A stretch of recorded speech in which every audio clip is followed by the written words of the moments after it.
Tuesday, 10:30 a.m. Hi, it's Lisa. Sorry I missed you the other night.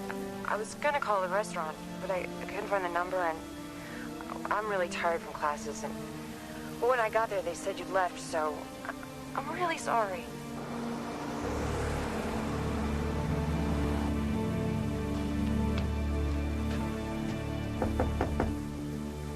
Lisa? Lisa?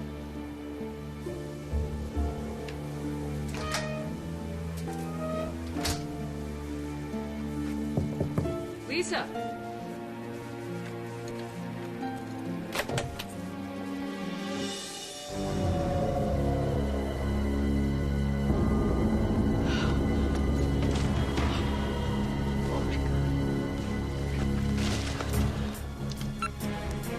Hello. This is Dr. Madison Wesley. I'm at 17521 Sherwood, apartment 2B. Send over an EMT crew immediately. I've got an overdose. She gonna pull through all right? It appears she's over the worst. Oh, good. Still, how could a med student end up skin-popping Demerol? Come on, it's the doctor's drug of choice. No doctor I'd ever want to work with or teach. Oh, it's not teaching I'm concerned with right now. Lisa's facing criminal possession charges. Now, it's her first offense, so the DA said he will expunge her record, but only if she completes rehab successfully. Community General's got one of the best. I mean, it costs an arm and a leg, but it's great. With a 6-month waiting list. I was hoping you could pull some strings. Is there a personal connection here? Yes? So? Well, okay, Lisa's father and I lived together for 5 years when she was a little girl. He was really the man I should have married. I see. After her father died, we lost contact. You know, our relationship was never defined. I mean, I wasn't even a step-parent. Well, are you the one responsible for her being a student here? Oh, no, she's second year. I didn't even know she was here until I saw her name on a list. Is this her? Yeah, Sweet. Does she know how serious this is? I hope so. Well, you know, rehab only works if the patient wants it. You know how many kids are in there on that program just to avoid going to jail. I'd hate for that to happen. I'm all she has. I mean, and my agent is a really, really important guy, and even he could not get me past the waiting list. How did you manage? Someone must think I'm special. Fact is, you pulled strings. The prosecutor speaks. Ex-prosecutor. Well, a member of the hospital staff did speak out on Lisa's behalf. Surprise, surprise. But do you truly want to be here? Better here than jail. You think a brother has a choice? You're here, or don't you count as a brother? Oh, I'm one rich record-producing brother. Just like you're another rich kid. The hell I am. Who says I am? Lisa, what do you think is behind that anger? What do you think is behind that anger? I'm scared. You don't sound it. Well, I've been feeling nothing for months. Believe me, I know scared when it hits me.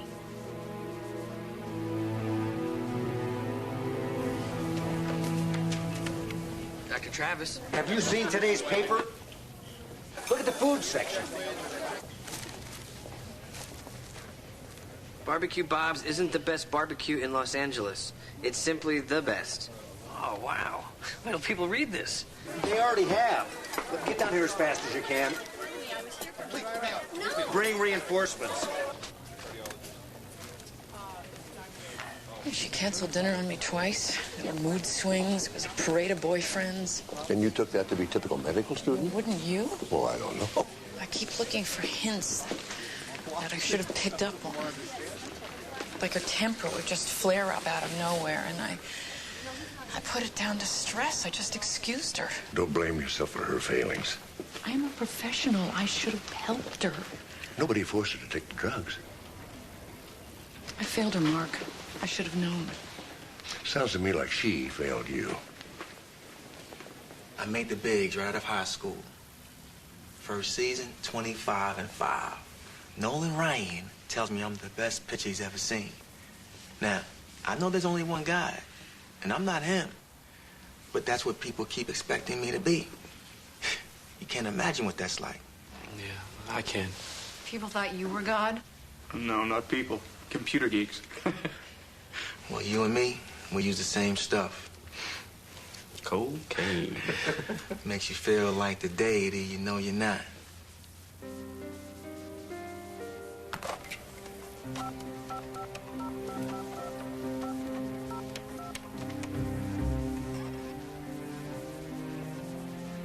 Hello.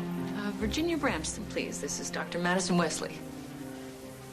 No, we've never spoken before, but I believe she knows who I am. It's concerning her daughter. Tommy Santini, centroid point 125. Can I see that on your tongue? Thank you.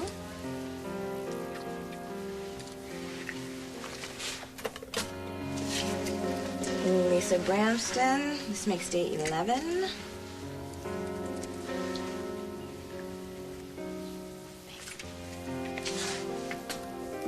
Yesterday, I made one of the most difficult phone calls I've ever had to make in my life. How did it go? Well, she said she's going to come when Lisa's allowed to have visitors. Well, then you did the right thing. I hope. You did. I can't stand needles. Terrified of the things. I could never pop or shoot. I lost a career without ever putting anything in my arm. Tell me, Tommy, did you smoke every day? Every week? Once a year? Tommy, Lisa isn't the one with the answers. Well, that would be you, I take it. No, actually, that would be you.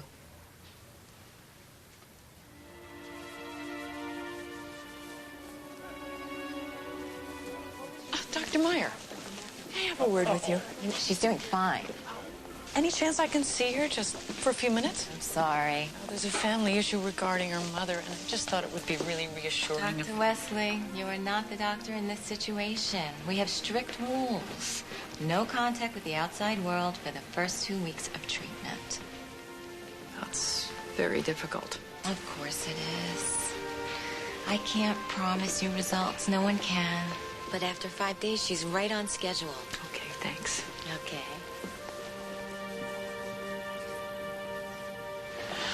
I do research. It doesn't matter if it's a class I'm taking or a vacuum cleaner I'm buying. I don't do anything I don't know a lot about. So I knew if I kept shooting up, I'd OD. Still, I slammed that Demerol right in my vein. And the stupid thing is that given an opportunity, I would do it again in a minute. Girl, you see this here? I was floating when I got cut. I looked down at the knife, pulled that sucker out of my belly, and killed the boy that cut me. Drove myself to the hospital, too. Doctor asked me, he said, "Don't that hurt?" I say, "Sure it do. But I don't care. I don't care at all." Does it ever get any better?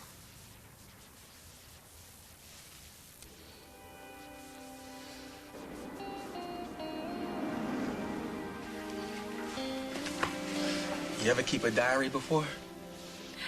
I'm a girl. Of course. This is hard. How do you spell peer? Like peer pressure. Duh. Peer? Like P-I-E-R. There's like a street named after it in Santa Monica. It's okay. I'm used to people looking at me. Me too. Okay. Pork ribs, side of beans, side of slaw. Beef ribs, side of peas, side of beans. Oh, hang on. Combo. Combo?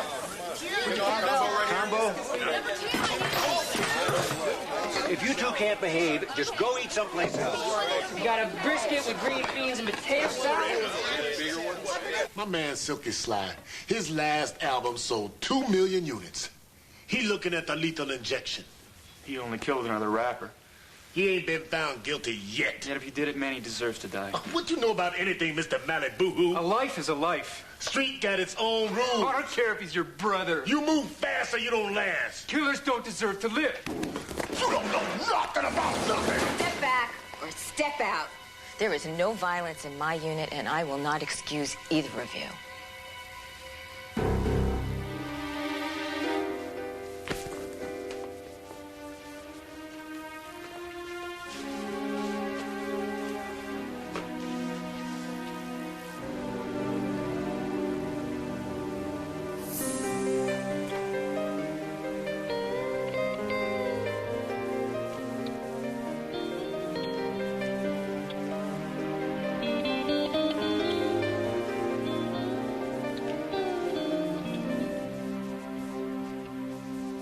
I don't want to accuse anyone of anything, Dr. Meyer.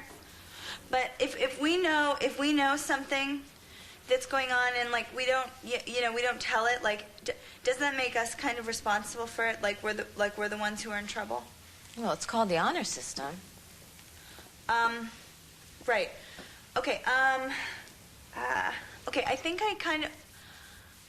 that I know that Tommy and Lisa are, We're not sleeping together. We're not. The rule is no sex. That doesn't mean we can't consider what we might do when we get out. Lisa isn't the only one doing some considering. Synthroid point 125.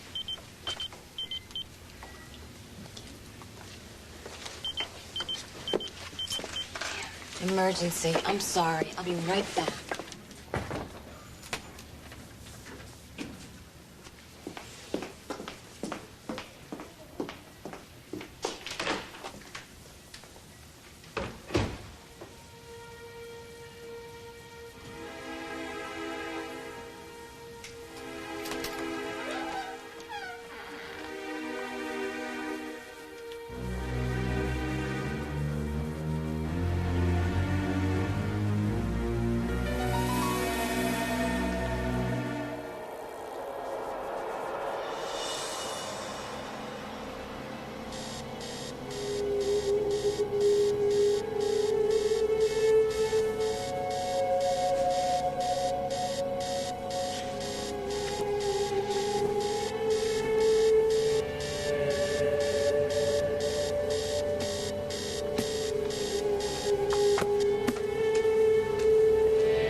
I'm not gonna lie to you. I shot a 1cc solution of Demerol.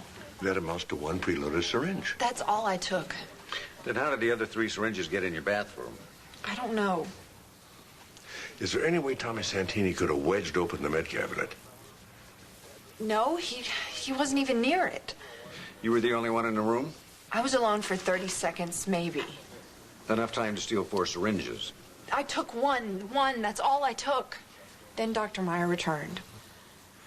How exactly did Tommy get in your bathroom? He must have come in while I was sleeping. Lisa, I'm sorry to ask this, but were Tommy and you? No, we weren't sleeping together. We talked about it. We wanted to, but we didn't. Don't you lock your door at night? I can't. That's the lockdown unit. Once inside, the doctors have access to all the patients' rooms at all times. Never trust an addict. Remembering you've been read your rights, did you give Tommy Santini 3 syringes of Demerol? No. Do you believe me? I'm having some difficulty with that right now, Lisa.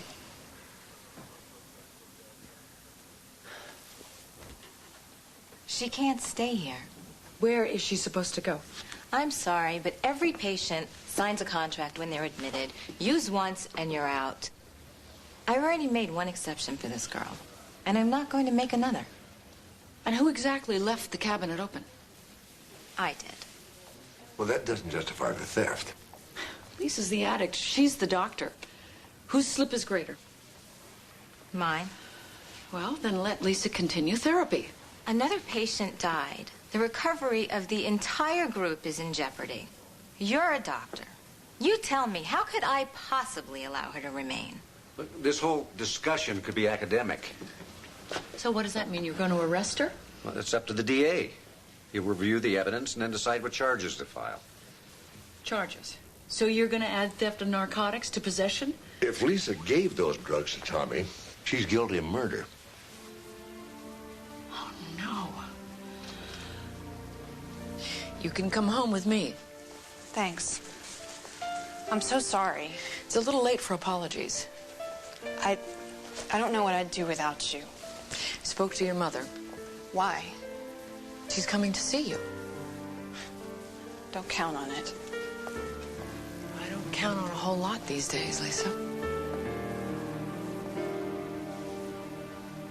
I'd like to ask for a moment of silence in honor of Tommy. In honor of what? That he screwed up worse than the rest of us? Man's got a point. Tommy killed himself. Well, not that any of us can talk. You're saying he's going to hell? I don't like this. Lee's got a point. If you believe in heaven and hell, that's where suicides go. Could we talk about something else? Look, I believe in charity.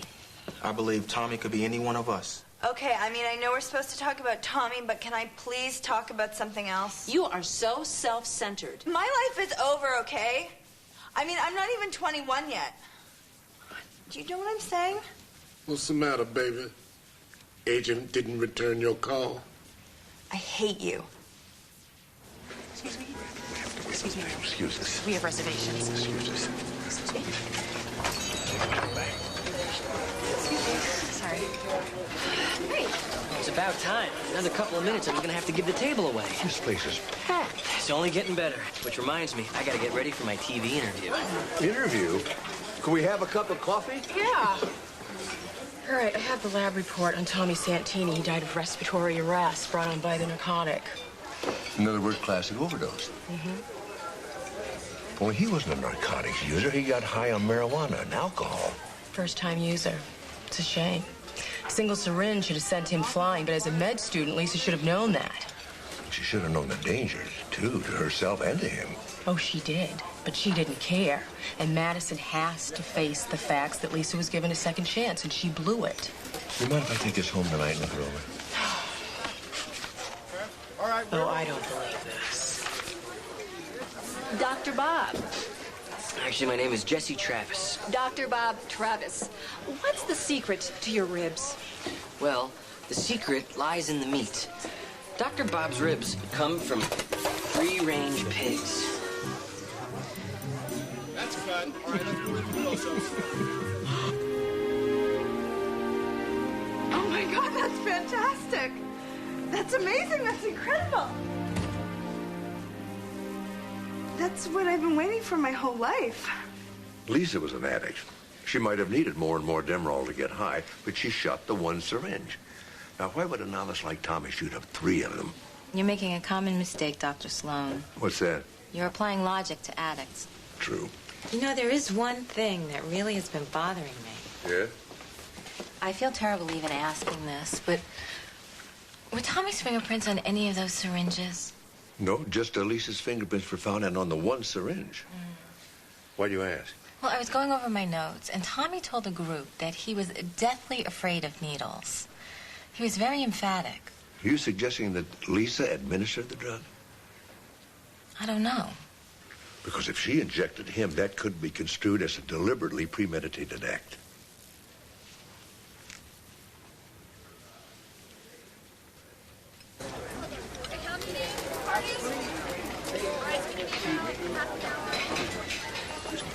Jesse? Hey, Mark, you have a reservation? You know, we're booked solid.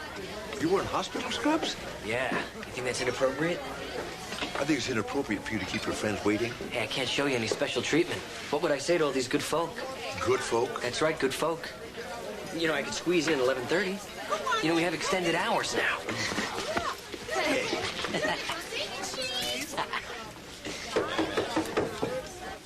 Come in. Hi. Hello. I don't think you should be packing just yet. Oh, do you remember when we talked yesterday? I have to actually leave right now.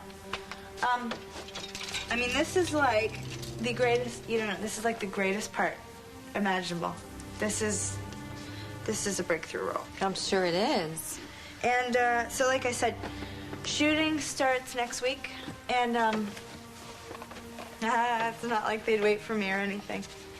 So, you have to certify me. Well, I've been giving it a lot of thought. Good. I just don't think that you're ready to leave the group. I don't believe you. Well, how can I certify a recovery that hasn't taken place? Okay. Okay. Maybe you should reconsider. I don't think so.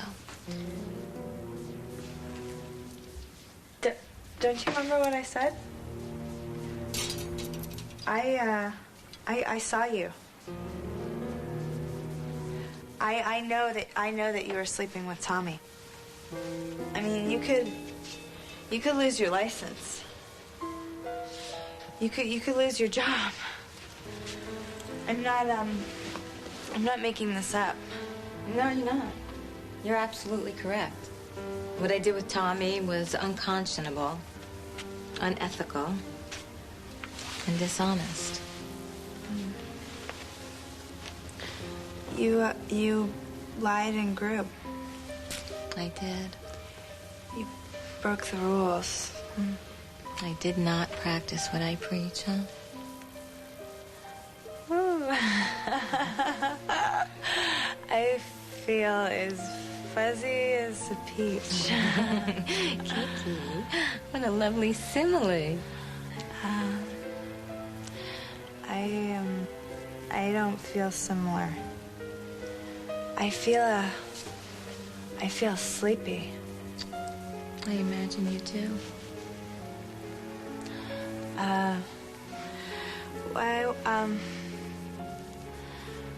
Why do I feel like this? Because I gave you more than methadone this evening.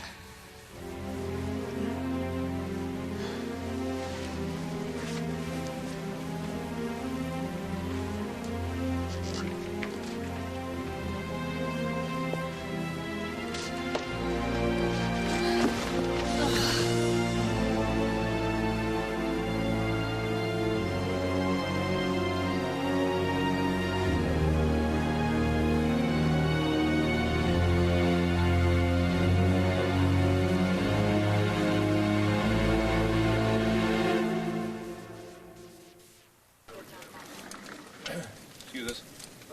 Ryder.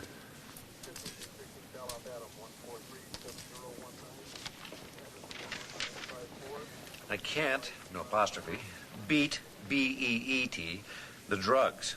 Nobody wants to cast a girl on heroin. And she put an E on the end of heroin. Kiki was troubled, but she was a nice girl. Her death is the second one in this unit in 3 days. There's got to be a connection. Well, how? Tommy died of an accidental overdose, and Kiki was a deliberate suicide. Leaving a note that wasn't signed. Well, look at her handwriting, not to mention her spelling. Well, looks like a match.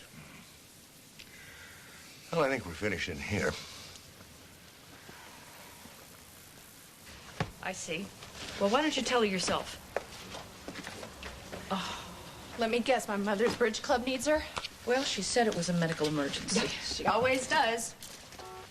You know, if she wasn't going to come and see you, I don't understand why she wouldn't have just come out and said that. Because she's a liar. Liars lie. Some mothers teach their daughters how to dress. Others teach their daughters how to cook. My mom taught me how to lie.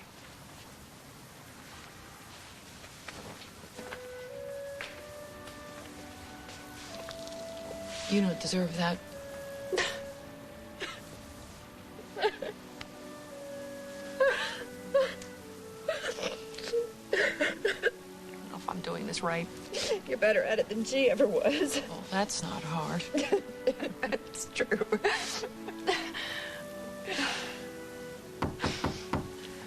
You get that? Yeah. It's okay, go ahead.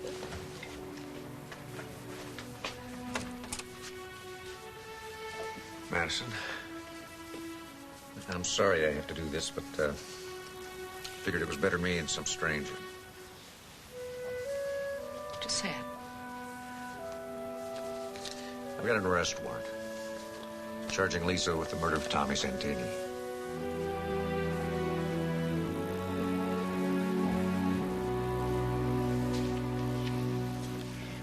Search your mind. Can't you think of any connection between these two deaths? Of course there's a connection. Me. I've already prepared my letter of resignation. I negligently allowed Lisa to obtain Demerol, and I was negligent in not putting Kiki on suicide watch. I knew the girl was depressed. We know on the way in here the other day, I saw her on the phone. She looked positively ecstatic. Oh, well, you don't have a lot of experience with manic depressives, do you? Well, I suppose she could have been exhibiting classic symptoms. But then, didn't I read in the paper where she got offered a job? Yeah, she had, but I wouldn't release her to take it. Well, no wonder you're feeling guilty. No, not for that. I made the right call. This town is littered with too many actors that are welcomed back too soon. I can't argue with that. Do you mind if I hang on to this? No, go ahead. You know, it says in the front here that there's 120 pages in here. Now, Kiki ripped out one page to write her suicide note. That should leave 119, but I only count 118 pages in here. Why do you think that is? I have no idea. Is that important? I don't know.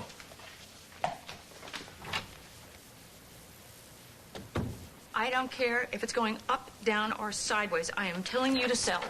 This is a bad time. Yes, everything. I told you to sell everything, and then you call me tomorrow with the dollar amount. Yes, your advice is noted. Thank you. Come on in and shut the door. Steve just told me. Oh, well, I figured I could afford bail or a lawyer. I chose the lawyer. I think you're right. I'm going to sell my stocks, I'm going to cash in my insurance, and I'm going to pawn my jewelry. Maddie. I don't know what else to do. I want the best, the absolute best. Now, is there someone that you know that can help? I can certainly make some calls. I know that you don't believe in Lisa the way I do, and that's fine. The point is not what you think. The point is what I know. And yes, she was hooked on drugs, but she did not kill this boy. Don't you say to me that I am doing this out of guilt or misplaced affection for her father or anything. I know that I'm doing this because it's the right thing to do. Have you had any sleep? Sleep? Sleep doesn't matter. She matters. She is in withdrawal right now. I don't even know how she's functioning. Her mother, I can't believe what her mother... That's not a good idea. Well, then what is a good idea, exactly? That girl is sitting in hell right now. Go away. No. I don't want you to see me like this. I'm a professional and I'm behaving like... As if you love that girl? What if I do? You love that girl, simple as that. And I don't care what your son says, I don't care what Dr. Myers says, and I don't care what you say. Lisa isn't guilty. Maddie, I believe you. You do? That's what I've been trying to tell you. I think Lisa's innocent.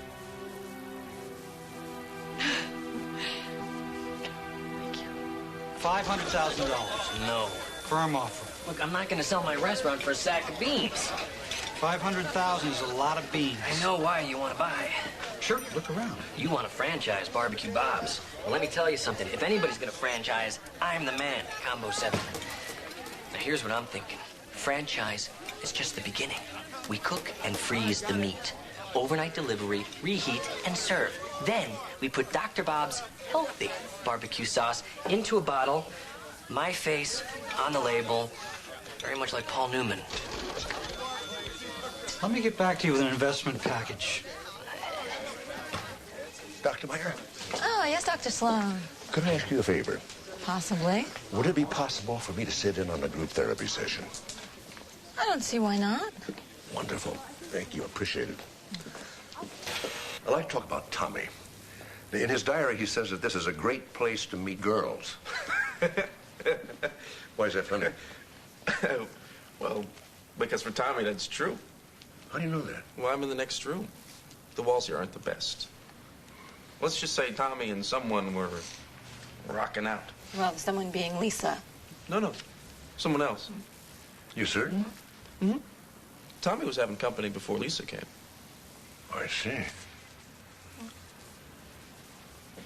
Don't look at me. Are you all out of your minds? I may be a pill popper, but I don't rod the cradle. Not with some rich kid who gets busted in his daddy's Ferrari. If Tommy was getting it on with anyone besides Lisa, it must have been Kiki. That girl got round. Could you translate that for me? Kiki was spending time with the Quiet Riot every night for the last week or so. It's true. Kiki was in my room a lot. See, for Kiki and me, this isn't just jewelry. This is what we believe. I'm a Christian, and so was she. So it shamed us deeply that we had failed using drugs and all. So we studied the Bible together and prayed for strength. That's how I know Kiki wasn't sleeping with Tommy. Being a Christian didn't keep her from using drugs. I know. The same would apply with sex. In my case, that's true. But Kiki was a virgin. Come in. Just talk to Amanda. The autopsy confirms it. The starlet was a virgin. Must have had some very strong beliefs. Given the crowd she ran with, it is nothing short of amazing. But you know, this brings into question the suicide. Suicide's a major sin. Well, where are you going with this? Who knows? You know, Carla, maybe you could help me with this. Suppose Kiki's death was not a suicide. Now, she had a page torn out of her diary. Possibly it incriminated someone. Well, if it did, it would be long gone. What if there were another, more subtle clue in there? Do you read your patients' diaries? Yeah, it's part of the therapy. Good. You know, murder is such a personal business. What if Billy was telling the truth and Tommy was sleeping with someone other than Lisa? Well, let's say Who could it be? Marilyn. You know, she said she didn't do it, and I believe her. Why? Do you think that older women don't sleep with younger men? Are you saying that there's something in her therapy that said she was? You know I'm not allowed to discuss a patient's therapy. Of course. Unless you had reason to believe she was an immediate threat to someone else. That's right. If Tommy's death was a crime of passion, though, you wouldn't have any reason to expect the killer to strike again, would you? None. Not that I think his death was a crime of passion. Just suppose you did. You knew that for a fact. Well, I couldn't say a word. Of course, Kiki's death was not a crime of passion. Suppose Kiki knew about our woman sleeping with Tommy and knew that she was extremely jealous, murderously jealous. Mightn't she have had reason to kill Kiki to cover up the previous crime? Well, that makes perfect sense to me. If we could only prove that Marilyn was sleeping with Tommy. How? You take blood samples, don't you? Well, of course, for testing. I'll have the lab run a DNA analysis. And if one tiny bit of Marilyn's hair or skin shows up on the victim... Oh. Would you do me one more favor? Ask away. My son thinks you're a very attractive woman.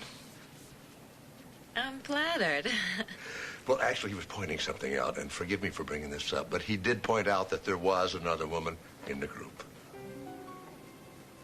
You mean me? Yes. And I told him the therapist never consorts with the patient. She could be dismissed, face a civil lawsuit, lose her license, and of course, he's a cop. But it would be a help to me if you could give me a blood sample, and then I could rule you out as a suspect. I would be happy to oblige, but I don't have a glass slide in the unit. Just so happens I have one on me right now. There you go.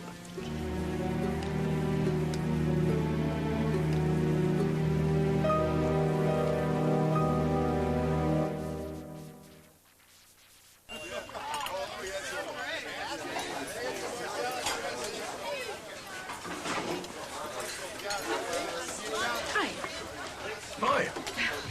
They said I could find you here. I don't think I could find myself in here. Well, you know what Yogi Berra said. Nobody goes there anymore. It's too crowded. I didn't know you followed baseball. I love the Dodgers. Oh, I hate them. Oh. They broke my father's heart. You know, just because I left Brooklyn doesn't mean they could. We can't agree on very much, can we? Well, no, Well, you didn't come down here to fight with me. What is it? It's really difficult for me to do this. Do what? Come here and ask another favor of you. But you're going to anyway. I have to. Lisa was beaten last night in the Showard County. Oh, no. How is she? No, she's all right. I have to get her out of there. I don't know where else to turn. Are you asking me to go Lisa's bail? Well, I'm not just asking you. Because if you're asking, I'm begging you. the answer's yes. Oh, thank you. Coffee? I'd love one.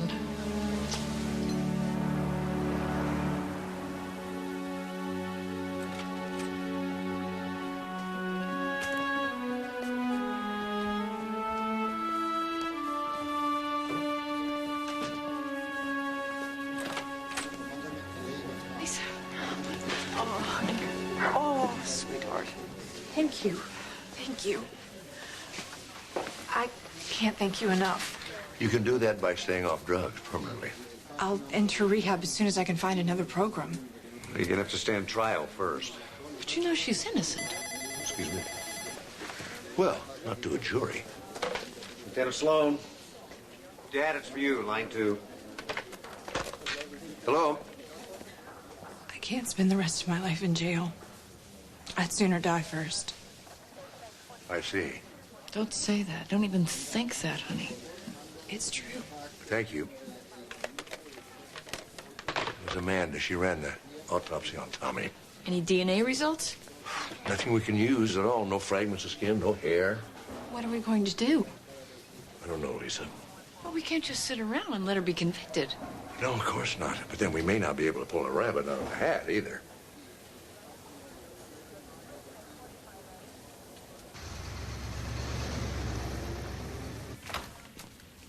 Lady doctor, lady doctor.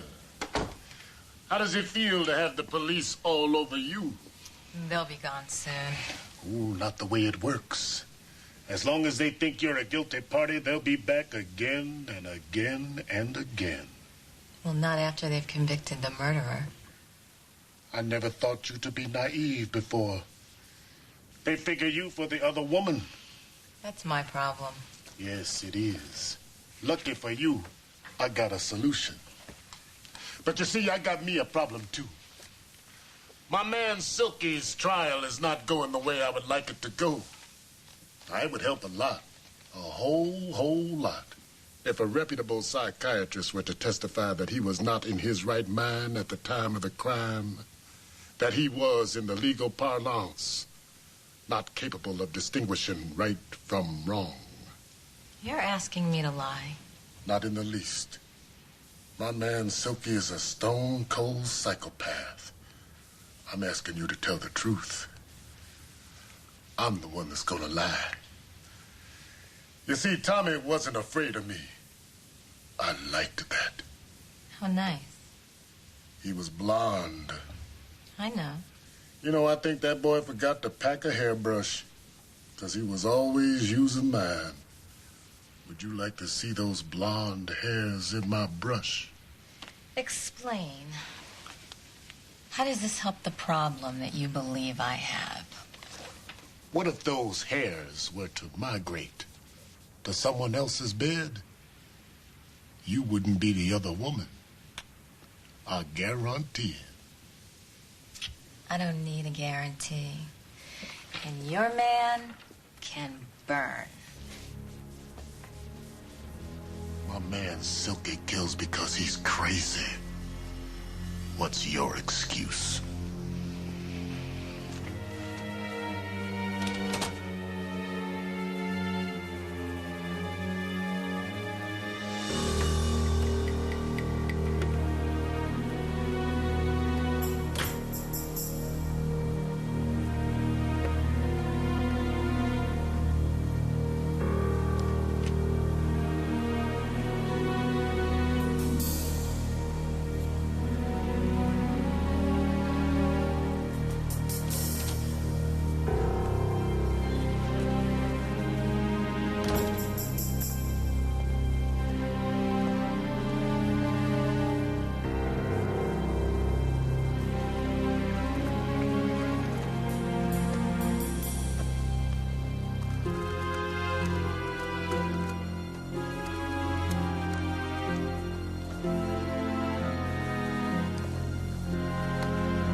You set this up.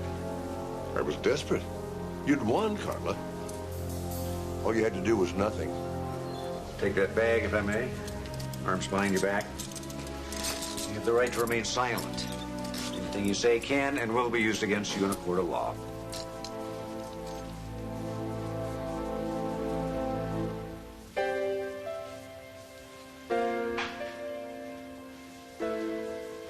Am I glad to see you guys. There's a ton of ribs in the back. Where are all the people? Disappeared. Where are all your good folk? Did they move on? I guess. Foodies. Dr. Bob's? I told him there was a Detective Bob, too. I guess we can take any table, huh? Uh-huh. I'll get the drinks.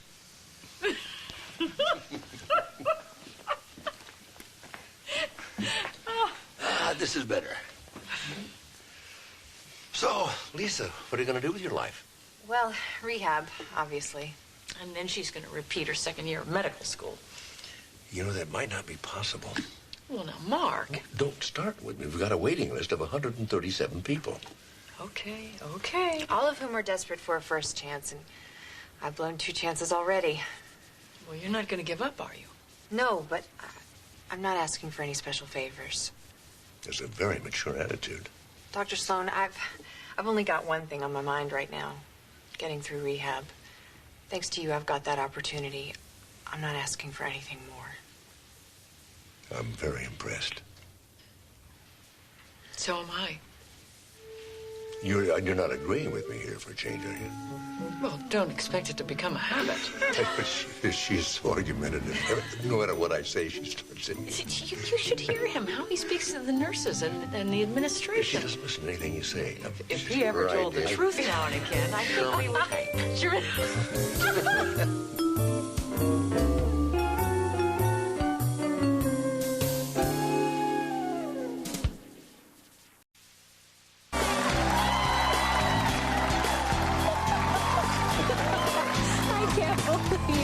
Okay, no, wait.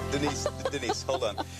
For everyone out there in America right now who may not know this, the 3 people that may not know this, you have a nationally syndicated radio talk show, right? Yeah, in 35 major markets, but, you know, who's counting? And you just throw it out there that you are desperately searching for your birth mother. Not desperate. Desperate, but... How about pathetic? Pathetic is good. Yes, pathetic. Okay, wait a minute. Let me get this straight. Anybody who knew her knew that she gave you up for adoption could just show up on her doorstep, right? Yeah, and your point is what? What about her right to privacy? Well, what about my right to know?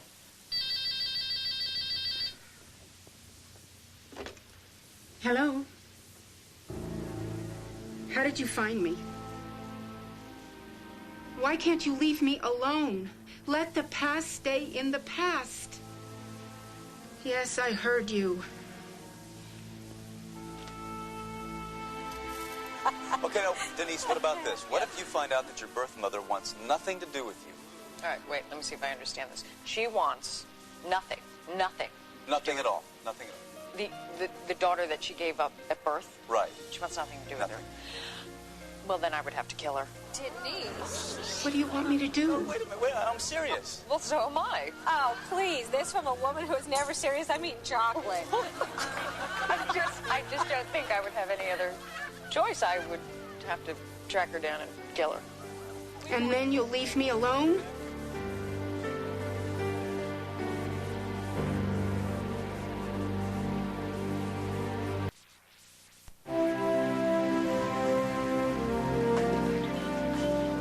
Hey, Mark. Yo. Hey, I'm glad I caught you. Which one of these jackets make me look more like a doctor? This one? This one. Oh, hey. Which one of these make me look more mature? Jesse, I'd like to help you. I've got to be somewhere in 20 minutes, and with this traffic, I'm not likely to get out of the garage by then. Yeah, me too. You know, I gotta go pick up my mom at the airport in an hour. Oh, your mom? You must be thrilled she's coming to see you. Hey, getting back to the jackets, just off the top of your head. I think you should wear the one you like the best. And Jesse, trust me. Oh, hey, thanks a lot.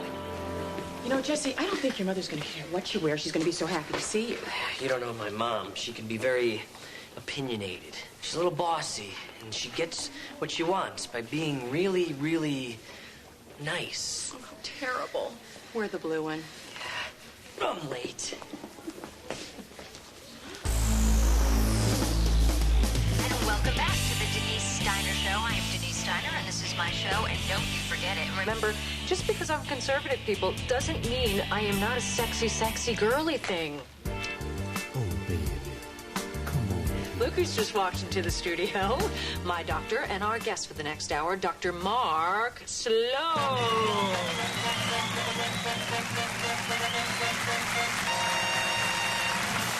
Before we go to commercial, I just want to put out one last plea for information on... The search for Denise Steiner's mom. If you gave birth to me, give me a call here, will you? At 1-800-555-BABY. And now, here's a word from the people who helped me pay my exorbitant rent. Sorry I'm late. I'm Barney. Afraid you weren't going to show up. Hey!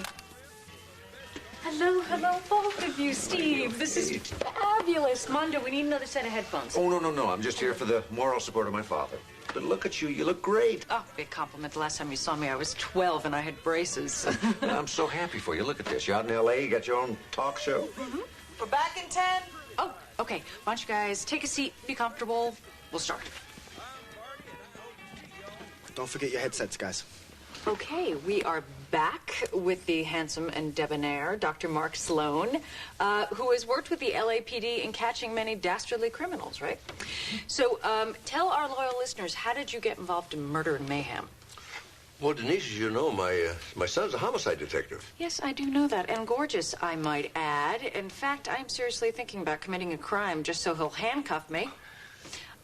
So, tell me, what is your secret? How do you go about catching a criminal? Well, you know, solving a crime is very much like making a medical diagnosis.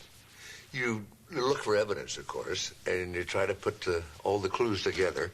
And then you go through the process, sorting out things that don't seem to fit. And if you're lucky, you've got yourself a disease or a murder. Oh, I usually rely on dating to do that. Before we get into your mostly imaginary love life... Hey. There's a call on line 3. She says she's your mother. Oh, wow, this ought to be good. Yes, you were on the air with Denise. I was abandoned as an infant Steiner. Denise? Yes, you have 30 seconds to convince me you're my mom. Ready? Go. Oh, my. There's so much I want to tell you. Oh, sorry, you lose. Okay, let's get back to chatting with Dr. Sloan.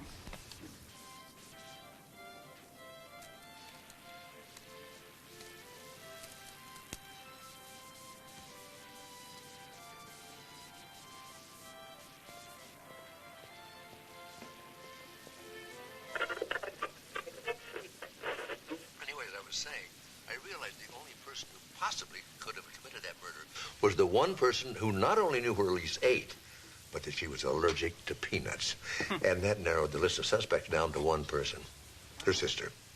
Well, I guess sometimes it pays to be an only child, huh? Oh, Jen is telling me to wrap it up. We've run out of time. Dr. Sloan, you are fantastic. Promise me you'll come back. Well... You heard him, folks. Thank you for listening. I am Denise Steiner. This is my show, and don't you forget it, because I am... Denise Steiner, the mouth that roared. And we're out. Doctor, you were great. Nice meeting you. You too, Mondo.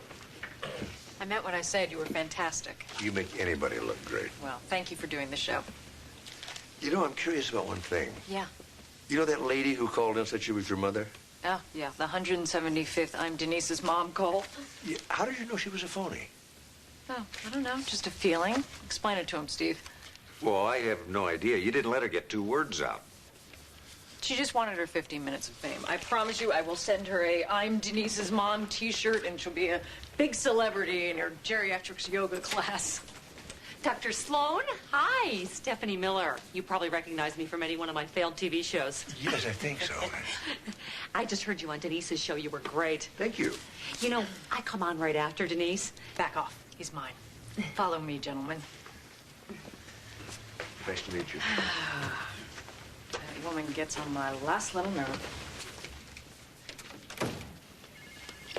Hey, hey, hey.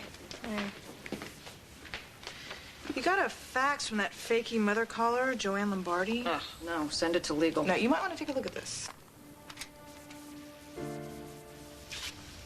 So, is it true? Oh, well, part about the birthmark is true, and I did have a heart valve problem. It was corrected when I was 2, but I had it when I was born. It's kind of weird, isn't it? I mean, how would she know about something like that? Unless she really is your mom. Please, get real. I mean, this is just someone who knows I have a birthmark and a heart valve problem when I was born. I mean, there must be hundreds of people who know the 2 things I've never told anybody before in my life. You've never told anybody. Oh, well, except for you, of course, and Ricky Hawkins, my 5th grade boyfriend. Have you been talking, Mondo? No. I mean, except for that small little tiny ad I placed in the LA magazine. So are you gonna go and see her? Jesse never once told me what a fantastic hospital this is. I mean, honestly, I'm so impressed. Well, thank you. We're proud of it.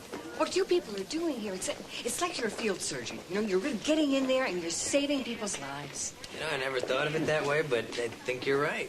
Well, of course, you know, my own practice is in a private hospital.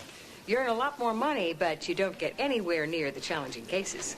Challenging is exactly how I would describe it. Challenging and rewarding. Well, I'm sure you've got good pension plans and vacation time. Oh, yes, of course. At St. Paul Memorial, they make us take 6 weeks off a year. 6 weeks? They make you? Or they fine us. Isn't that silly? I really wouldn't know what to do with 6 weeks off. No, me neither. Oh, trust me, it gets old fast. I mean, going to the opera, taking trips to Europe, writing those articles for the AMA Journal. Oh, it gets old fast. Exactly. Exactly.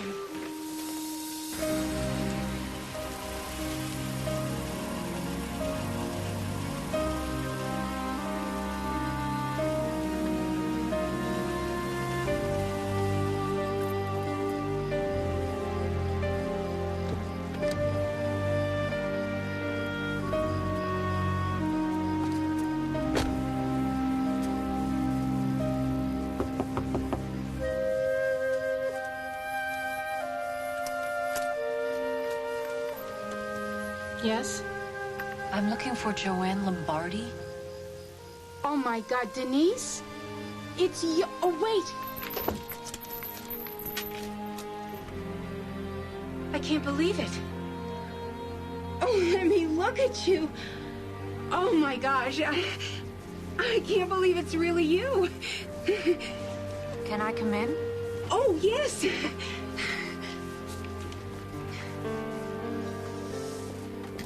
I was 16, still in high school. I was so afraid. It was different back then. I guess. I made this for you when I was pregnant. And then I couldn't give it to you because I was so ashamed. Oh, no, please, don't. They told me you were going with a good family. I was. I did. It's the only thing that kept me from the awful pain of thinking I'd never see you. You did the right thing. Yeah. Yeah.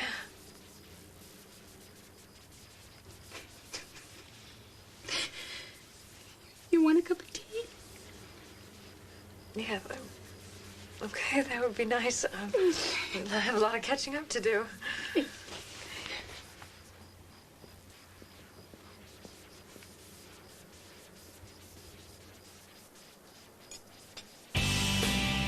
So I'm asking her like a bazillion questions, and she's answering every single one of them. She's answers for all of them, and I'm sitting there and I am talking to her, and I'm thinking, oh my God, you have my nose. Do my ears deceive me? The cynical Denise Steiner sentimental? Excuse me. I am part human.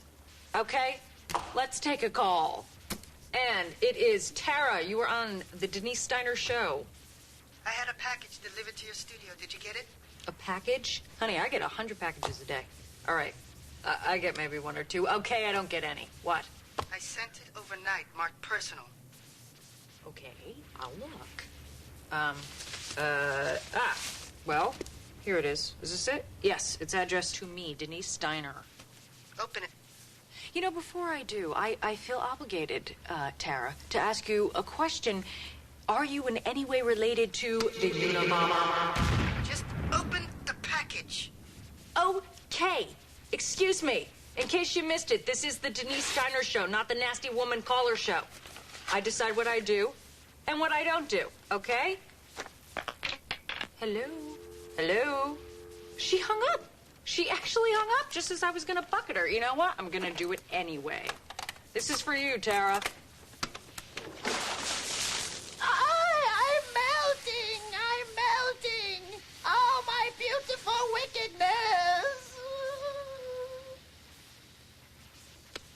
And we'll be right back after this.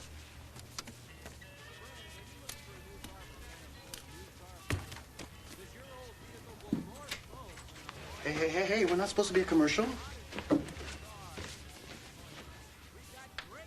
Don't ask me. I don't... Find the news from outer space to run if she's not back by the end of the commercial.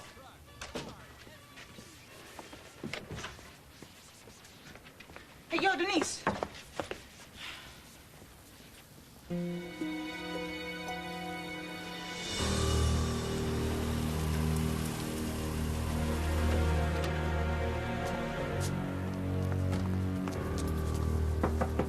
Joanne? Joanne? Joanne? Joanne? Hello? Oh my God. Joanne?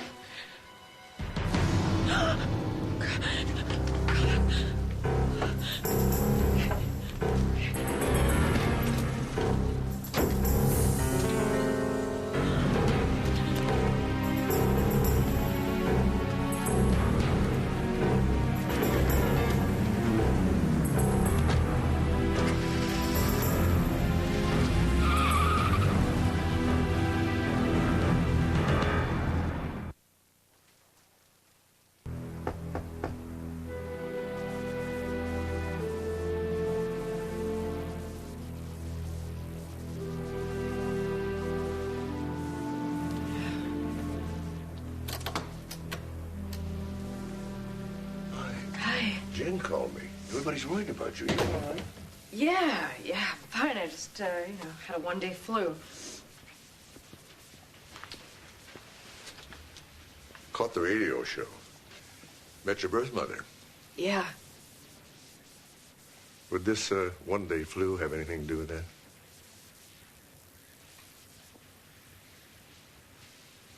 What's the matter?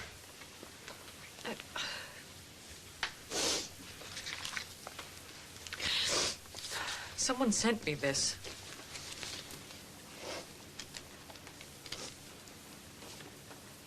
She sold me. I was just merchandise.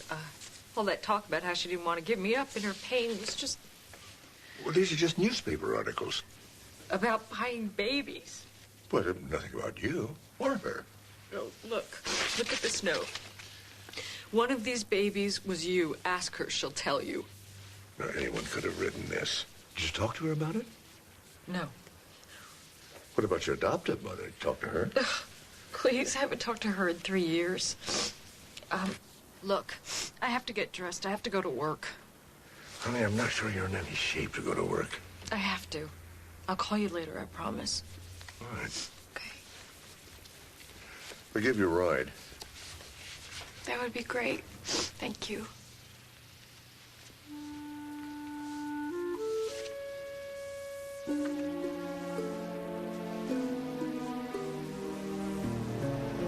All right, let's try this one more time.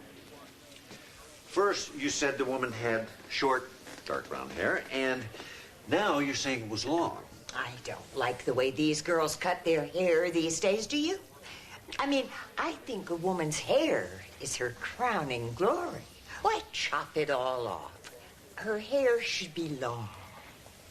Yes, well, you are certainly entitled to your opinion, but I need to know what the woman's hair looked like in reality. Can you tell me that? It should be long.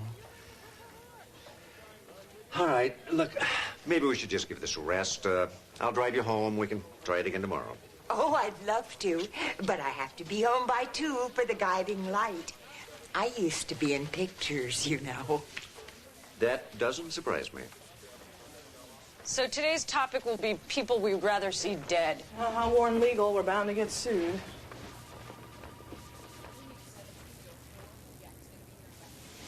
I never forget a face. Anyone will tell you that. Oh, sometimes I forget someone's name. Someone I've known 40 years, but a face. Oh, my goodness, there she is. The girl who ran away. Over there at the bus stop. Are you sure? Oh, that's her, all right. I'd know her anywhere. The one with the baby? No, that's her on the sign. On the sign. Oh. So I know that you were all expecting my very own honest-to-goodness birth mother to be on the show today. I'll be there, my pretty. And my little dog, too. Yeah, well, that's not going to happen because it's not a cold day in Hades. Can I say that on the air, Jen? Hades? Because that's where my very own honest-to-goodness birth mother appears to be. Did she take her kidney with her? Well, she promised to meet me at the studio today, but just like that other oh-so-important time in my life, you know, the time of my birth, she seems to have taken a powder, ladies and gentlemen. So I'm going to ask you all a question. Have you ever come to the conclusion that someone near and dear to your heart is just, I don't know, better off dead? You're not taking me alive, Warden. And now we're going to go to commercial. Steve? I'm sorry, Denise, but I'm here to arrest you for the murder of Joanne Lombardi. Mondo, will you finish up the show for me?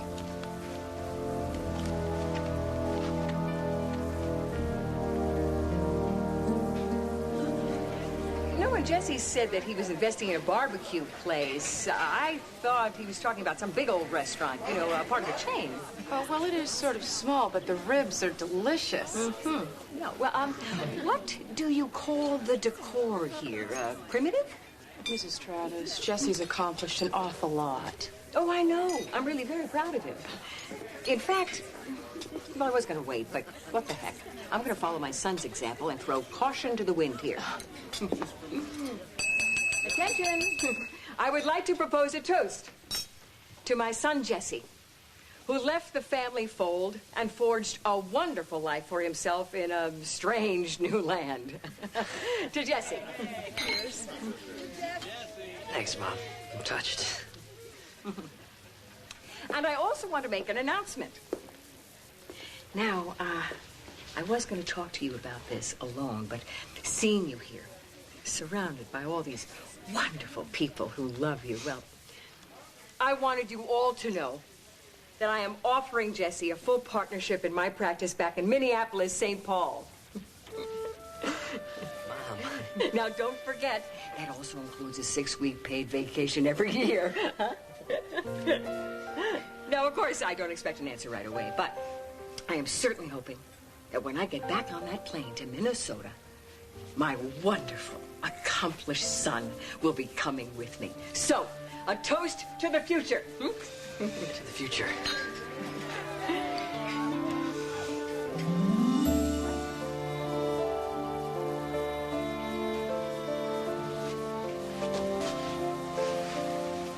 All right, this doesn't have to be all bad. I could do a remote broadcast from jail. Think of the ratings.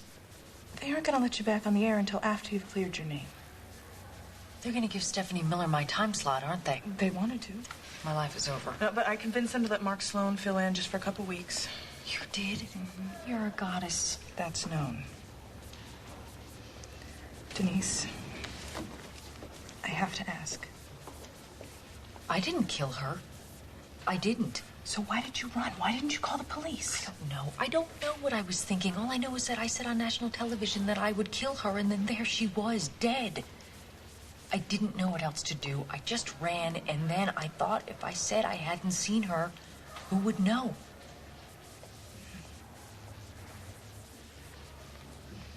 You help Mark with my show? He's a natural. Good afternoon. You're on the air with Doc Moore. Not on the air. It's what? 3.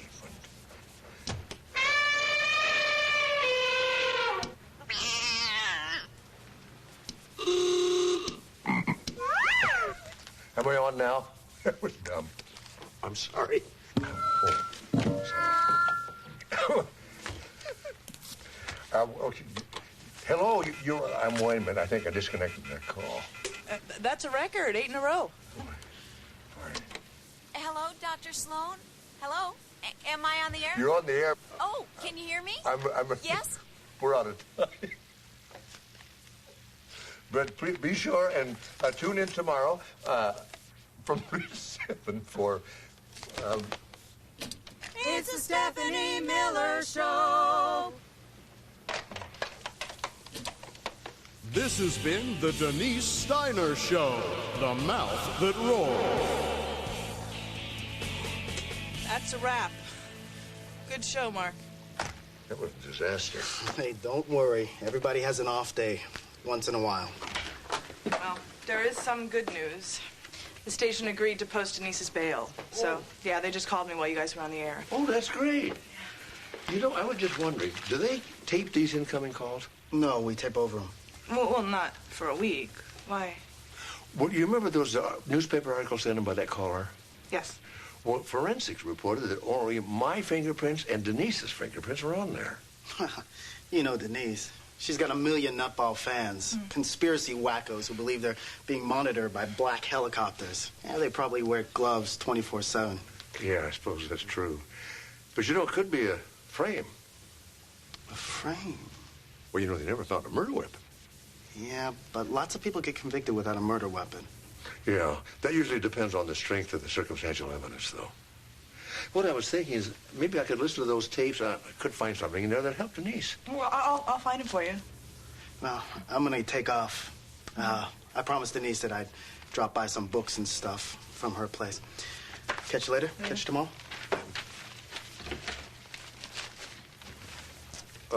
Mondo and Denise good friends, are they?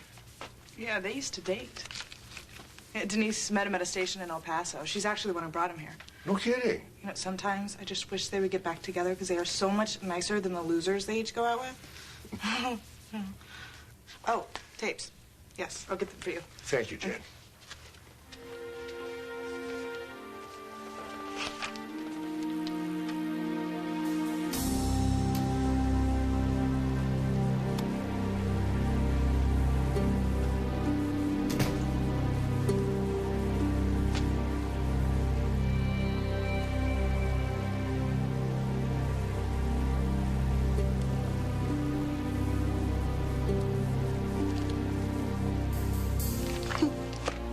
I know which.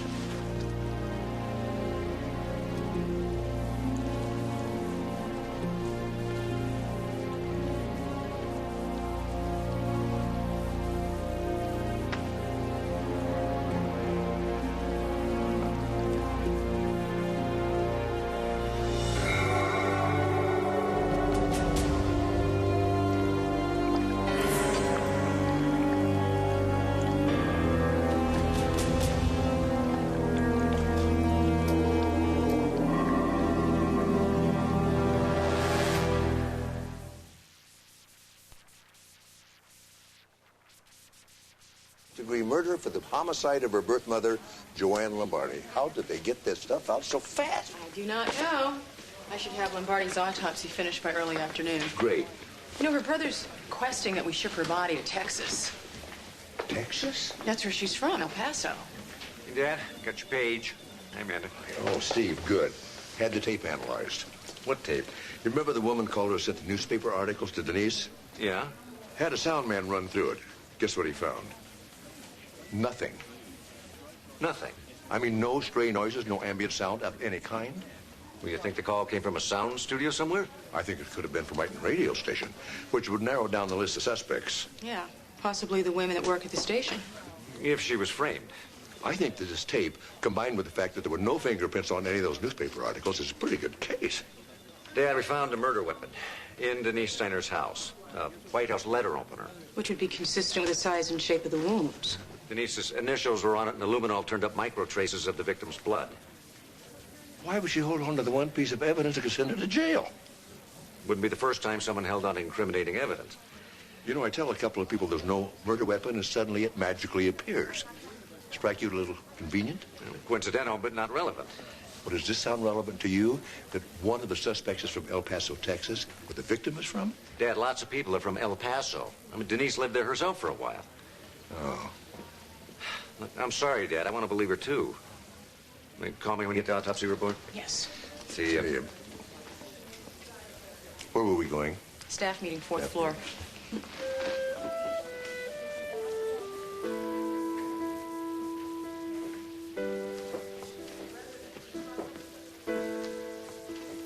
Jesse, Hey. you all right? Yeah, I was just waiting to talk to Mark. No, he just left. What? Yeah, he went to do the Denise Steiner show, but he'll be back in the morning. That's great, except I have to give my mom an answer tonight. Why don't you call down to the radio station? That's a good idea. Air my dirty laundry in front of thousands of strangers. It was just a suggestion. Look, I really don't know what to tell you. I'll see you tomorrow.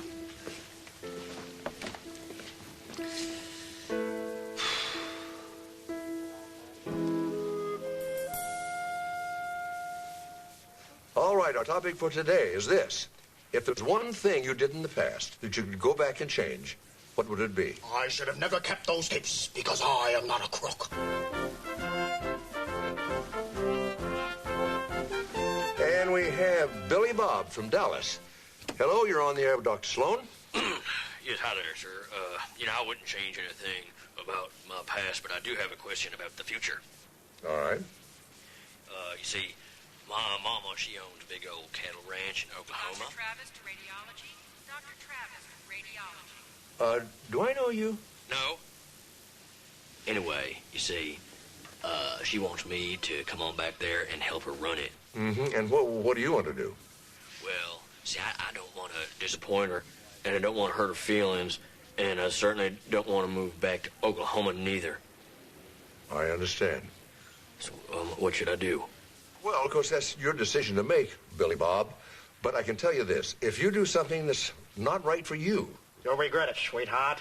Maybe not today, maybe not tomorrow, but someday soon. And you'll regret it for the rest of your life. Jesse? I gotta go. Who was that? I was nobody. Gosh, look at the time.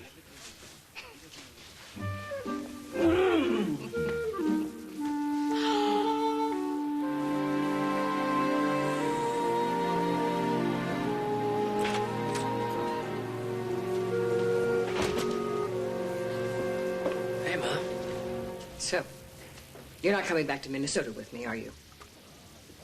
How'd you know? I heard you on the radio. A cattle ranch? You knew that was me? I just wish you had come out and told me instead of broadcasting it to 500,000 strangers. Okay, look, Mom. I have got a cab waiting. I'm on my way to the airport.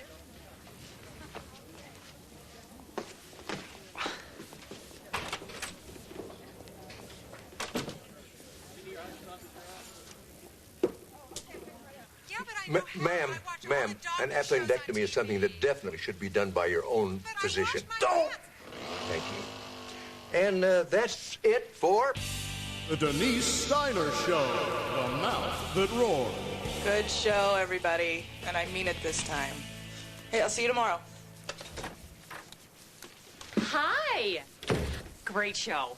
I was just kind of wondering, are you going to be doing this on kind of a, permanent basis? Because, You can forget the time slot, Stephanie. Denise is coming back. Oh, that's good news then. Mondo, all those voices you do are great. Your family back in El Paso must be very proud of you. My family's in Guadalajara, man. Mexico. Oh, I was looking at your bio in the manager's office. I thought that said El Paso. Well, born in El Paso, but raised in Guadalajara. Oh, I see. I'll see you. Mondo, you remember that tape Jen gave me? Oh, the nasty woman gala. Yeah, that's the one. It looks like that call was made from a sound studio. And I was just thinking, isn't there an empty sound studio around here somewhere? Yeah, there's one, follow me. Good. See, sometimes they store stuff in here, but that's about it. Well, I suppose one of the women who works here could have slipped in here and made the phone call. But who? And what would be the motive? Well, people have their little resentments, Like what? Oh, man, this is hard. These people are like family to me. Oh, sure, I understand. But, somebody's trying to frame Denise. Well, it could be anyone from the studio. The receptionist, Who knows? Anybody could have slipped in here and made that phone call. Yeah. You know, there is one little problem. There's no phone in here.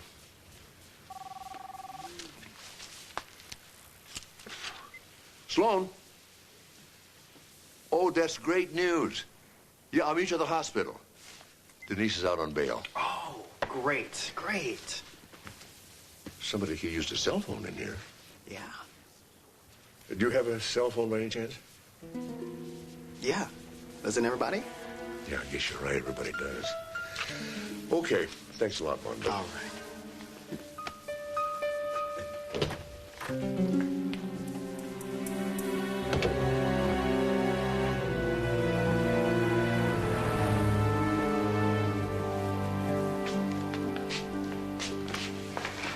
Hi. Glad to see you. You all right? Yeah, I'm fine. I'm just, thrilled to be out of there. So my lawyer tells me they have a bogus case against me, yes? No, they've got a pretty solid case. But I have a hunch that might help us. What? Can you think of any reason that Mondo would want to kill Joanne? Mondo? No. My God, I mean, Joanne was my mother. He knows how much I wanted to find her. He would never do something like that. He loved me. He asked me to marry him. Oh. You turned him down. Excuse me, Mark. I need to talk to you about the autopsy. Amanda, this is Denise Steiner. Denise, this is Dr. Amanda Bentley. Hi. Hi. Joanne Lombardi's autopsy. Yes, Denise, I'm terribly sorry, but Joanne Lombardi was not your mother. In fact, she wasn't anybody's mother. She's never given birth. And my guess is Mondo knew that the whole time.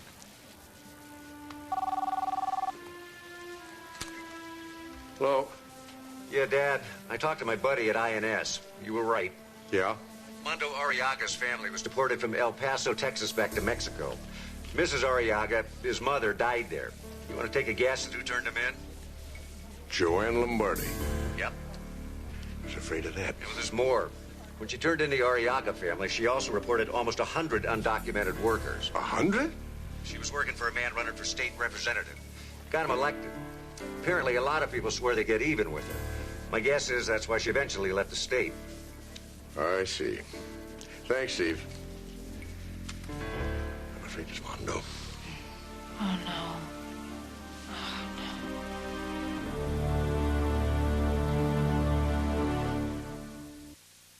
18th birthday, I had a fight with my mom. My real mom, the one who raised me. I told her she wasn't my mom. I yelled at her, and then I ran out the door before I even blew out the candles in my cake. I can see how that could happen. She said she got over it. We never really did, either one of us. I never celebrated another birthday with her again. It was just too painful. Well, then I met Joanne Lombardi, and there I am thinking, she's the one. She's the real one. She's got my nose. I mean, she's a complete stranger, yet I am convinced that, I don't know, blood is thicker than chicken soup, I guess. You see, we believe what we want to believe. Well, I can't help thinking if I hadn't made such a big deal out of finding my birth mother advertised on national radio, maybe Joanne Lombardi would be alive today. Honey, you didn't kill her. Maybe I helped. Why don't you get some sleep? I've got to get home to my kids. And thank you for the tea. Denise, you might think about calling your mom and telling her what you just told me. Good night. Good night.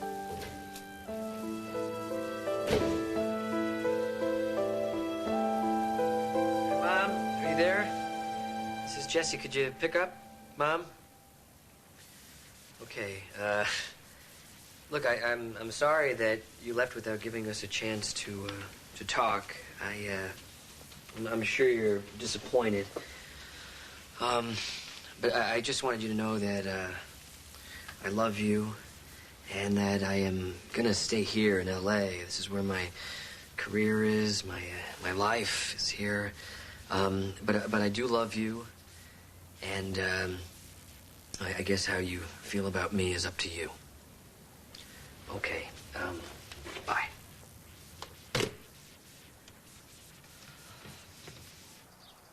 I hope we've been some help with your problem. Anyone else out there that has any information on male pattern baldness, give us a call. And we'll be back right after this. Listen, I just got this audition for this huge national spot, but they need to see me like 5 minutes ago. I know it's an imposition, but... No, go. 20 minutes left on the show. I'll be fine.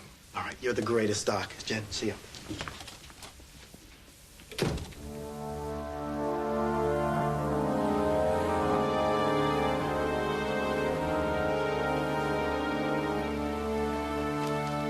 Mando Arriaga, you're next. Hi.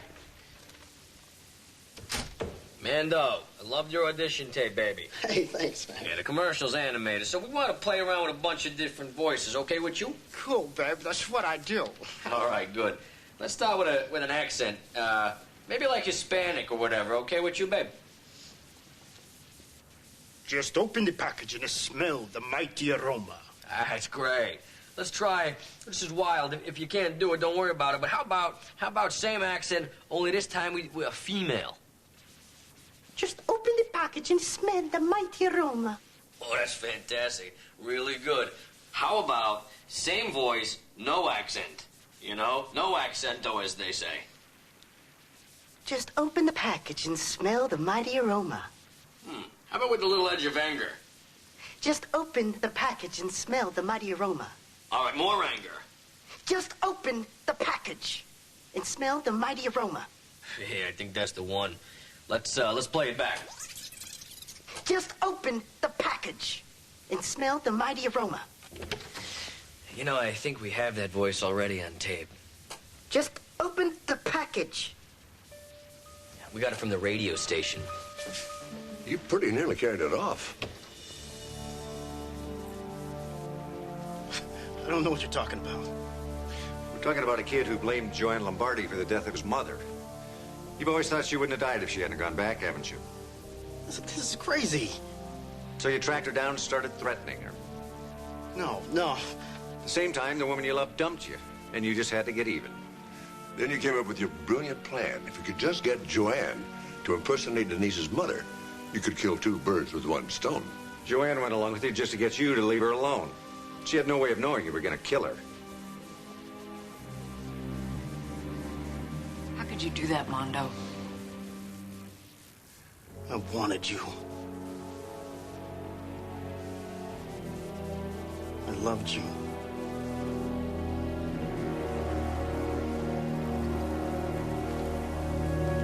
All right, let's go. You got the right to remain silent. The Denise Steiner Show, the mouth that roars. This is Denise Steiner, and I am out of the slammer, and I could not be happier to be back on the air, being abused by my callers, of course, after my cushy stay at the county rest home. And, of course, I am here with my dear, sweet Dr. Mark Sloan. Who is more than happy to turn the microphone back over to you where it belongs. Thank you. Yo, Bones. Got a call for you, line 2. Bones, that's me. What? Hello, you're on the air with Dr. Mark Sloan. Dr. Sloan, I want to thank you for a call you took the other day with my son. What you said to him about living his own life. Well, after that call, he stood up for himself. To me. Maybe for the first time. I want to tell him I'm proud of him. And I love him, too. Wow, that is so sweet. That is so sweet. And well, you all know what I think of sentimental claptrap.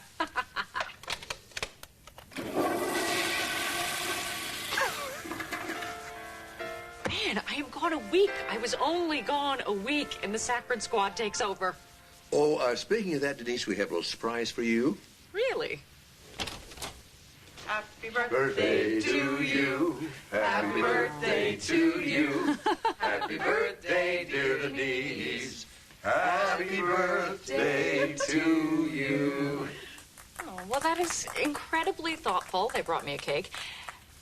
But completely misguided because, in case you forgot, my birthday is until next August. Yeah, well, we know that, but, you know, it kind of is your birthday because, well...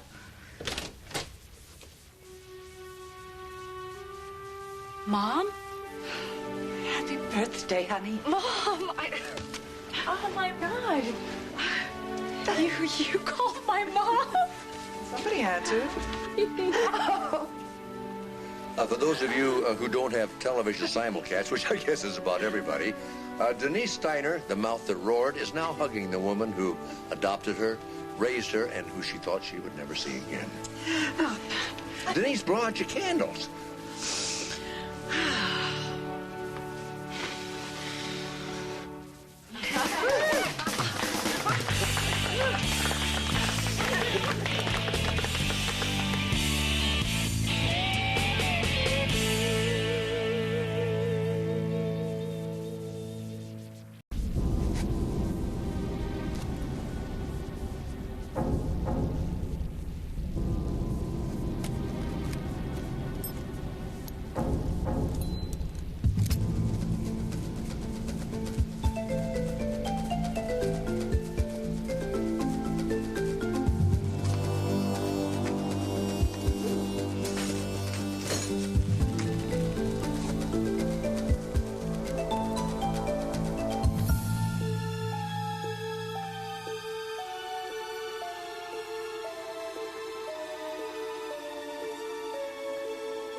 Sorry, ma'am, no reporters allowed on the crime scene. My identification. I think you should take me to the lead investigator. Her name is Tanya Gardner. Her husband was in Tokyo on business. He's on his way home now. Murder in the commission of a burglary, huh? That's what it looks like. And the killer is a man named Grant Connor. Inspector Vanessa Churchill, Scotland Yard. Inspector? What has the yard got to do with a garden variety murder in Malibu? Grant Connor is a jewel thief. I've been following him for 6 months, getting closer and closer. I lost him last night, 3 blocks away. Reuben, Samson, and Delilah. Authentic? Probably not. Uh-huh. This was Connor's usual M.O. Cut through a glass window or door, avoiding the alarm wires. Does he usually kill to get what he wants? No. Usually he just seduces and betrays his victims. It was Connor's way of finding out where important jewels are kept. He slept with the women who owned them. This one.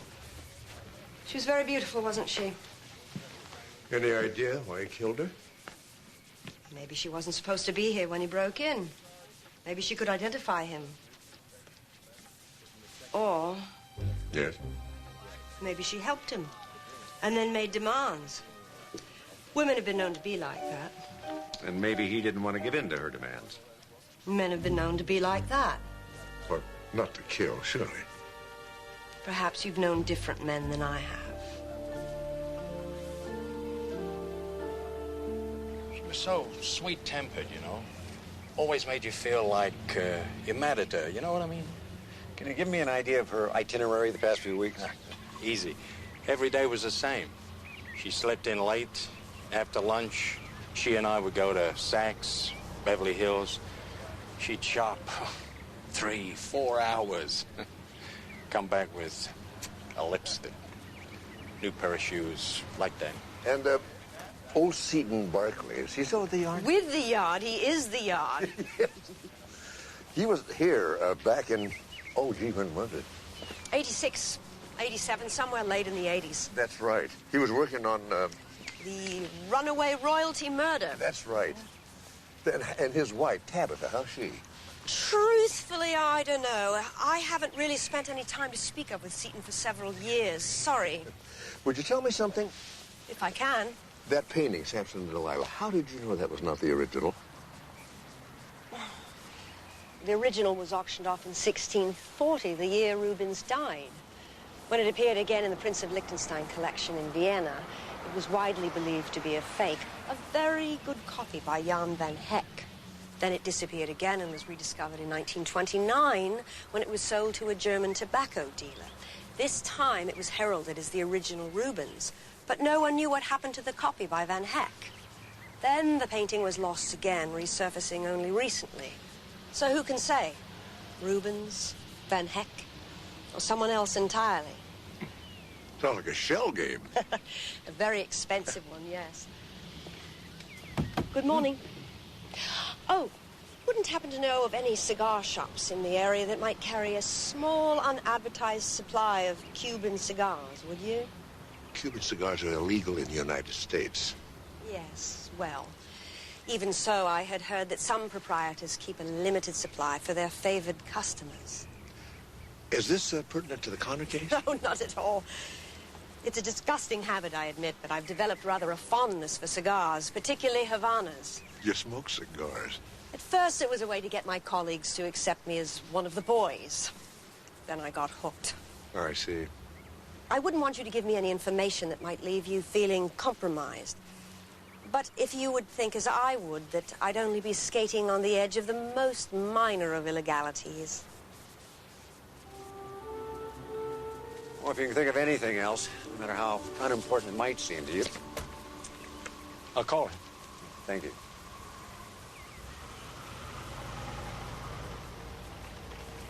She said she'd meet you back at the station. I've got to get to the hospital and make my rounds. Hello. Hi, Amanda. I'm on my way back there right now. And I've got some good news for you. I just spoke to Mark, and he's agreed to donate a signed Agatha Christie first edition. Oh, no. Mrs. Simpkins brought in a gown that was actually worn by Princess Di. Wow. And I think we have an original teddy bear from Theodore Roosevelt's era. Look, I know what an original teddy bear is, okay? All right. You're not the only one around here who knows the value of something. Oh, where's all this coming from? Sorry. I'm just excited about the quality of items that are being donated for the fundraiser. I know.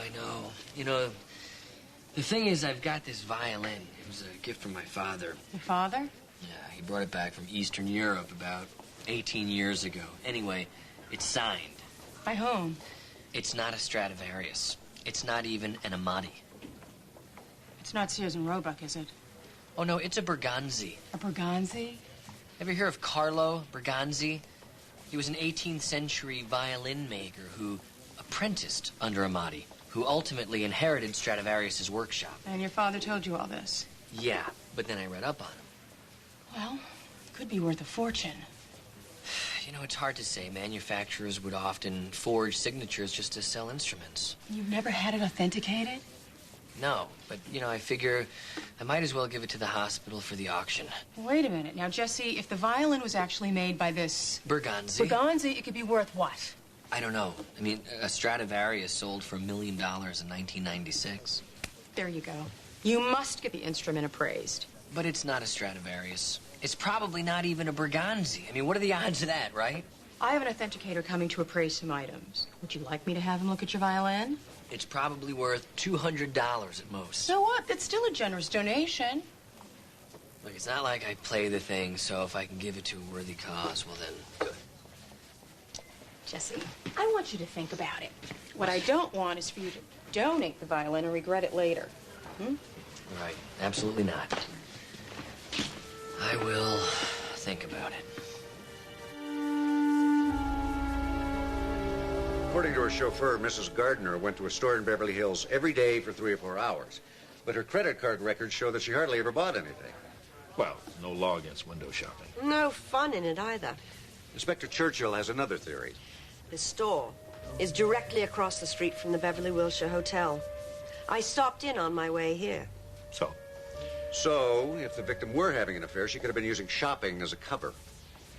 Grant Connor, courtesy Interpol.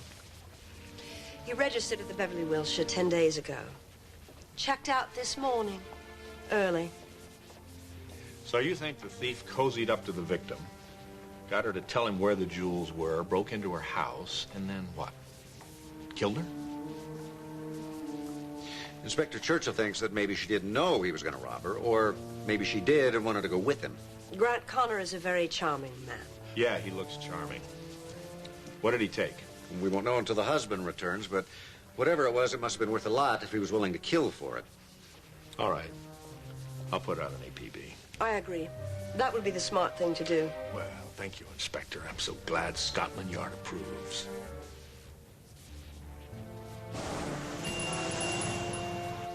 Can I help you? I'm looking for Cuban cigars. Sorry, we don't carry them. In that case, I'm looking for a man who smokes Cuban cigars. This man. You a cop? I belong to a presidential inquiry committee. President Cleveland. Perhaps you recognize the picture. And he would be ever so grateful if, when you see this man we're looking for, you would give me a call.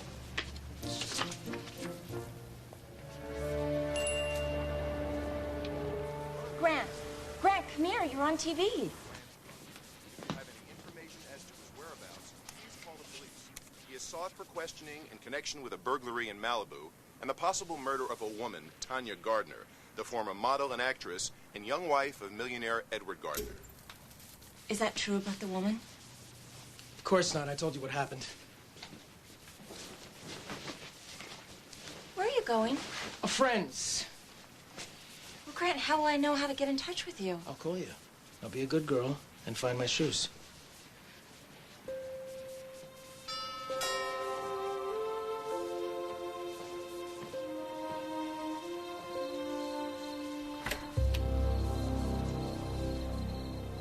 I've been expecting you. You caught the 6 o'clock news. As did 500,000 other people. Come on in. I only need to stay a few days. Unfortunately, I already have a house guest. Vanessa.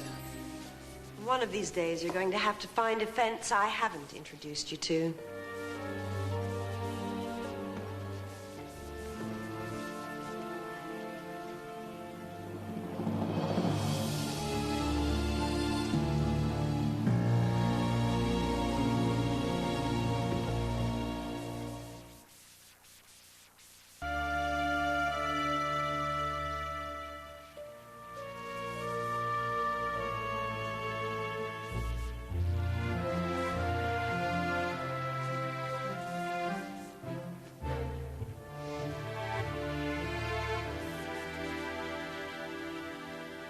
Two eggs, boiled for exactly 3 minutes, 7-grain bread, sweet butter, and coffee, black. Unless you've changed your dietary habits. Doesn't appear as if either of us has changed. You were very clever to find me. You don't know all the places I looked where I didn't find you. We need to talk. Without the diamond I stole from the lovely Mrs. Gardner... Was it absolutely necessary that she die? Do you really want to go there? Ooh, didn't mean to touch a nerve. Let's keep to the topic at hand. Your little collection is practically worthless without the Pride diamond. Perhaps $10 million. That's hardly worthless. But this is a case of the whole being greater than the sum of its parts. 6 diamonds are worth maybe 15 million. But completing the collection with all 7, what would you guess? 50? 100 million? Maybe more. That's assuming I can even procure the 7th. I have no doubt you will. What did you have in mind? 5 million. Dollars? Oh, yes. I'll have to think about that. You have 5 minutes. Let me explain something to you. For me, this isn't just about the money. It's about owning a piece of history. It's about having in my possession something that Nicholas Romanoff once held in his hands. I failed your education when I neglected to impart that same sense of awe. And now you have 4 minutes. I'll call a cab. You can take me to it right now. And they say the British have no sense of humor. Oh, I'm sorry, I didn't realize. You have the 5 million on you. I didn't see it when you disrobed last night. I won't have it until I sell the collection. The complete collection. Then I guess you'll have to borrow it. And how can I be certain you even have the stone? You're certain or you wouldn't have come after me. I would have thought you would have hidden it right here on Ira's mantelpiece. Hide in plain sight. Isn't that your usual M.O.? You ought to know. You taught me everything.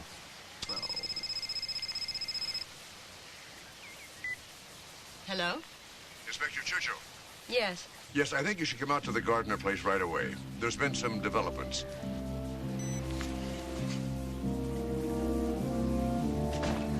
My son's interviewing Tanya Gardner's husband, but I think it's unlikely he had anything to do with the murder. That would have been my guess also. Oh, I bought you this. It's not Cuban, but it is expensive. I thought maybe it'd do in a pinch. Thank you. Lovely. Mr. Gardner's identified the piece that was stolen from their safe. It was a diamond, one of a set of 7. 7? Want a light for that? No, I'll save it for later. The set was called The 7 Deadly Sins. They were cut for the last Tsar of Russia. Nicholas Romanoff. Yes. They were, each one was a slightly different color, I understand, and each one was cut in a slightly different manner. The largest one was called Gluttony, and then the one with a red tinge in it was called Anger, and so on. Fascinating. I guess after the Russian Revolution, the set was split up, and the move to reunite the set has become quite an obsession, I guess, with some of the collectors around the world. Understandably so. You sure you don't want to light that cigar? No, thank you. No, really. I just had one. So, these jewels... Well, interestingly enough, 5 of them have been stolen in the last 18 months. Now, the one that was in the Gardner safe is the 6th one, Pride, I think. I knew Connor was up to something. I had no idea it was this big. You know, I have a private concern here. The 7th one, Lust, I think it's called, has been donated to an auction benefiting the hospital where I work. So you think that Grant Connor is planning to steal that one as well? Can I ask you a favor? Certainly. Would you smoke that cigar? Just a couple of puffs. I have to know if it's as good as the salesman convinced me there was. All right. Oh, what a shame. I seem to have left my lighter. Here you go.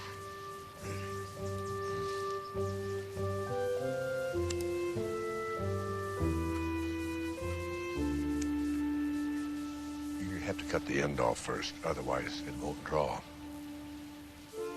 You never smoked a cigar in your life, did you? You never worked at the yard, either. What gave me away?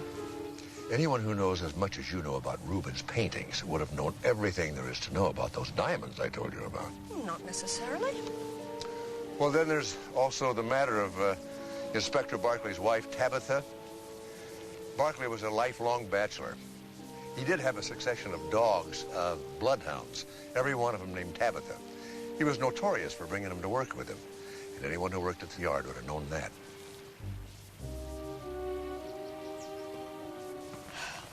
My real name is Vanessa Thackeray. Grant Connor broke into my house in England and stole my jewelry. He did almost all those things to me that he did to that poor woman. He seduced me and made a fool of me. And you want revenge? My typical story has a twist, however. My husband came home unexpectedly, caught him, and they struggled. My husband had a heart attack and died. I want Grant Connor caught. You have the death penalty here in America, which makes it even better. I'm sorry if that sounds harsh, but it's how I feel. And I'm sorry I lied to you. I was afraid you wouldn't let me in on the investigation otherwise. You're right. I couldn't then, and I can't now. You know I have to check out that identity, too. Of course.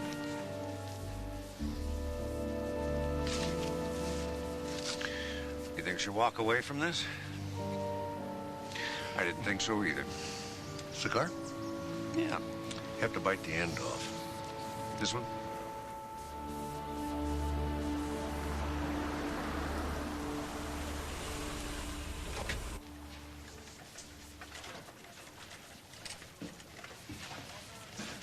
Hey.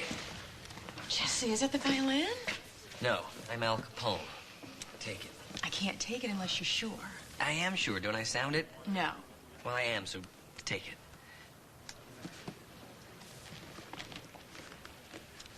You know, maybe I will just take one last peek at it. It was a gift from my father, and then I'll hand it over. Okay. Here. Can't accept it. What? You're not ready to give it up. I said I'm ready, and I am. So, here. Jesse, this is a gift from your father, and I really think that you should hold on to it. And I'm sorry, I have tons to do. You don't want it? No. You telling me it's not good enough for your auction? Jesse, this isn't about the violin. It's about your father. My father? You're crazy. Jesse, forget I've known you a long time. And we'd love to have your violin in the auction, only if you and your father's ghost are willing to give it up wholeheartedly.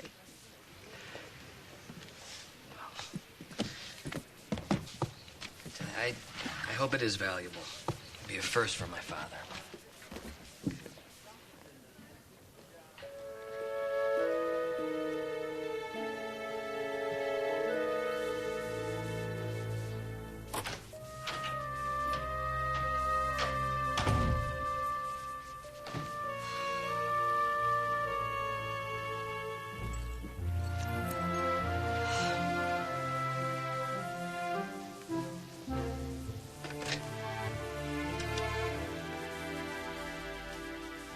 Vanessa Thackeray, is there a message for me?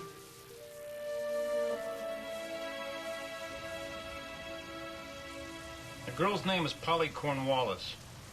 I'm not looking for a girl. You're looking for this one. She always came in with a man when he bought at Savannah's. She came in this morning alone. What's this? Her license plate, one of those vanity things, Polly C1. You can get the address from that. Well, I figure that should inspire President Cleveland's gratitude, don't you?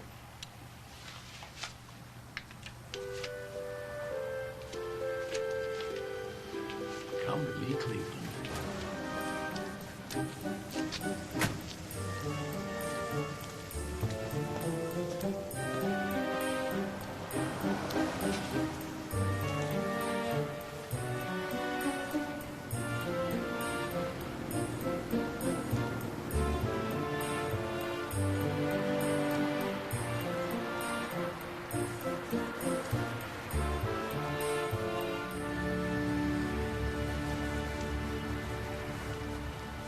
What's she doing?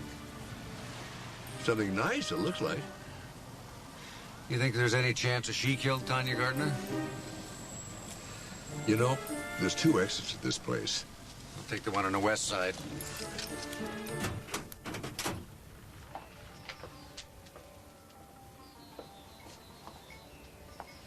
Are you Cornwallis? Polly.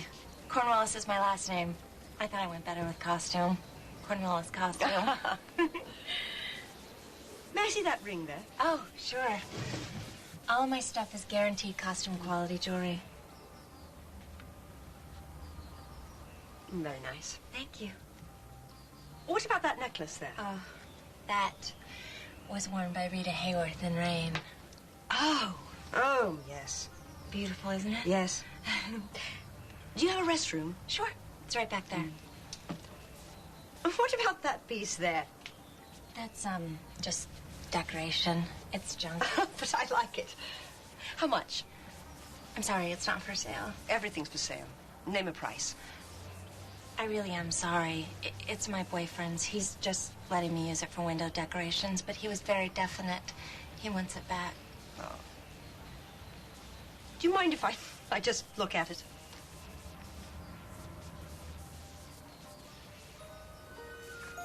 Ah. Oh, sweet. Yes.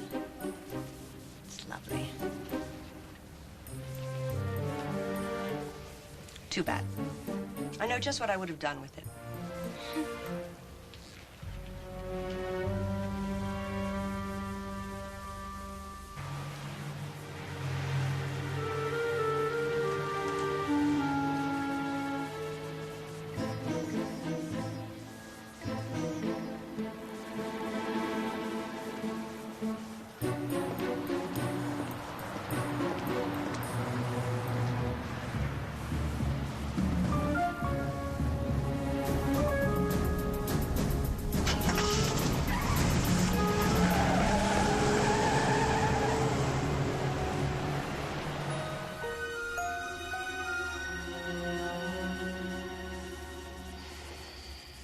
And then there was one.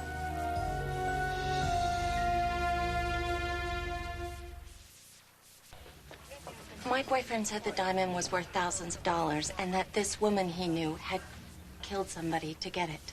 Is this your boyfriend, Grant Connor? Yes. Did he tell you you were receiving stolen goods? No. And that is a felony?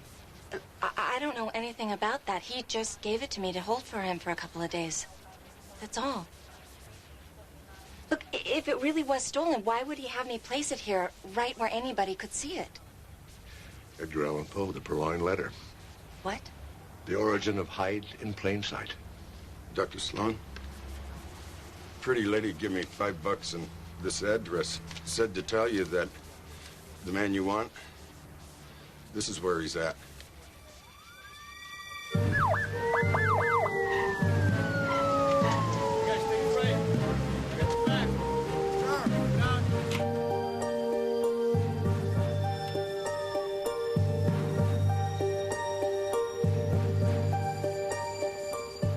We know that pseudonyms aside, her real name is Vanessa Sellers. That she's something of a legend in Europe. A retired cat burglar. An alleged cat burglar. She's never been convicted of anything. And what would that make you? Her alleged, how should I put this? Wholesaler? Offense is offense is offense, Mr. Janos. Vanessa Sellers and I haven't had any business dealings for the past 7 years. As a matter of fact, I'd also heard that she was retired. That is, until she showed up on my doorstep last night. Who's Grant Connor? He was her protege and her lover. How tidy. They had a falling out 3-4 years ago, another woman, I believe. But they seemed to be on fine terms last night and early this morning when they finally parted ways. I hope I'm not telling you more than you wanted to know. Oh, there's no such thing. Well, then perhaps you'll want to know this. Grant told me that Vanessa stole a very important diamond 2 nights ago and apparently killed a woman in the process. I don't believe it. Which part? I don't believe she killed Tanya Gardner. Well, there's 2 people that said she did. 2 people that Grant Connor told. It doesn't fit the profile from Scotland Yard we got on Vanessa Sellers. Well, it doesn't fit Grant Connor's profile either. True. But if she killed somebody, why would she hang around waiting to be arrested? Well, returning to the scene of the crime may be a cliche, but it's based on fact.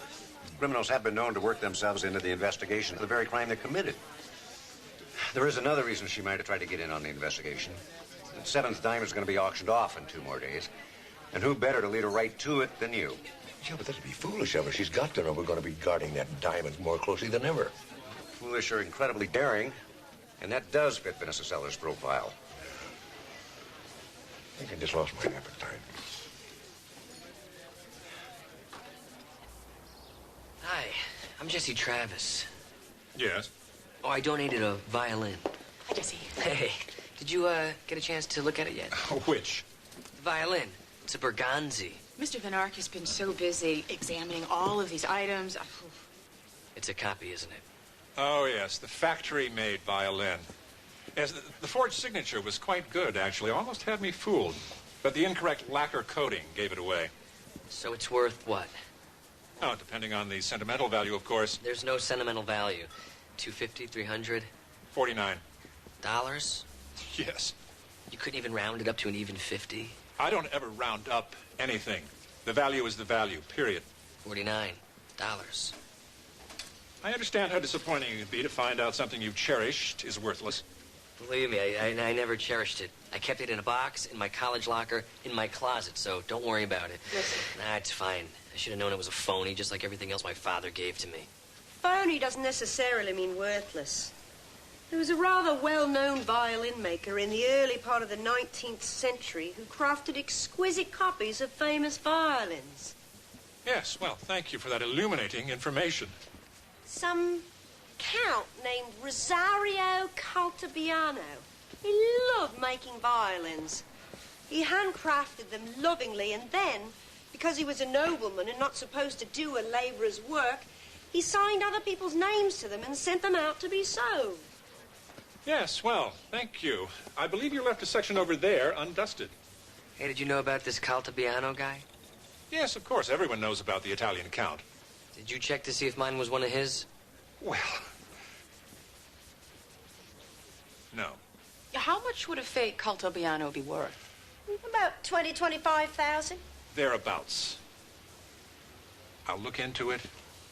Good idea. Hey, how'd you know so much about where'd the...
Hello.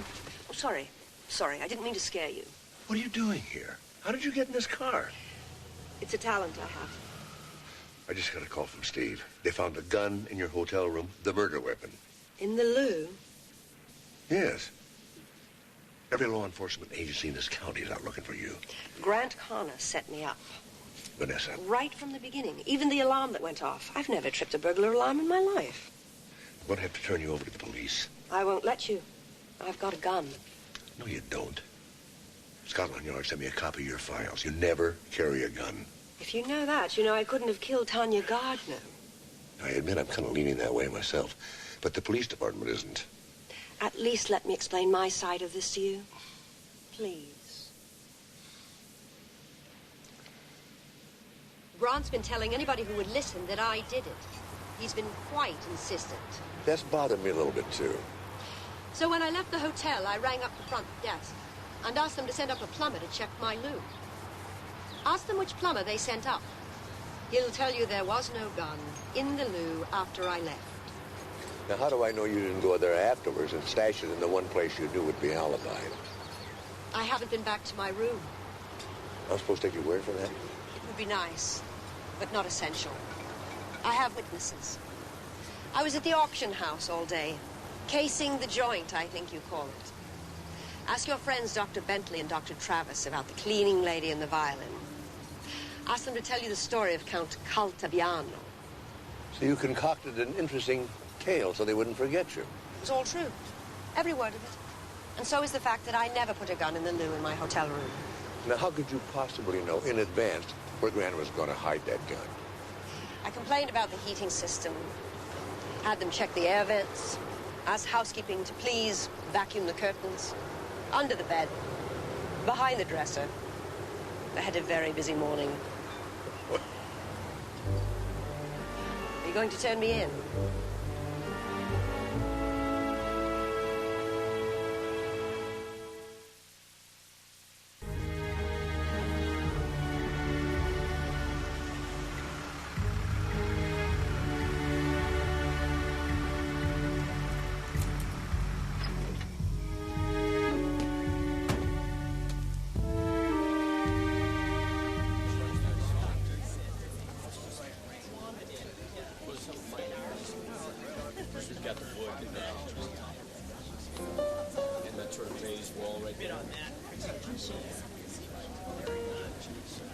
Any sign of Grant Connor? Not yet. By the way, Jesse, I think it was great. You donating the violin. Oh, thanks, but it's probably not gonna sell.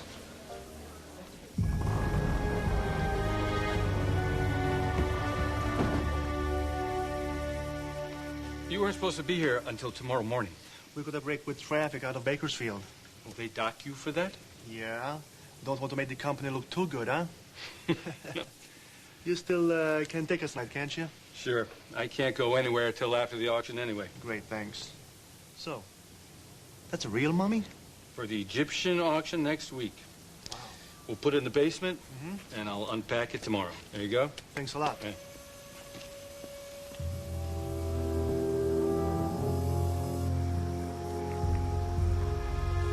Dr. Sloan, Nothing yet. here are them. You let me know if you see anything suspicious. I will. I have to say this again, Dad. This is a really bad idea.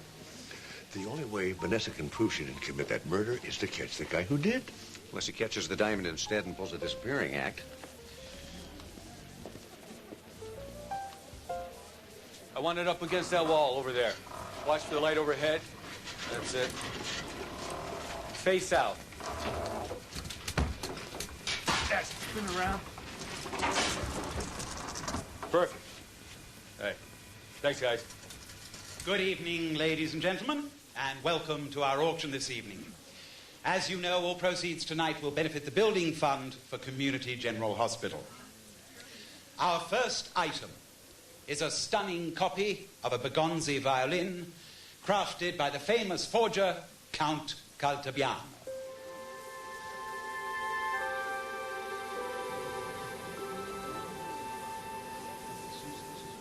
I'm going to start the bidding at $500. $550, thank you. $600. $650 to the gentleman in the boutonniere.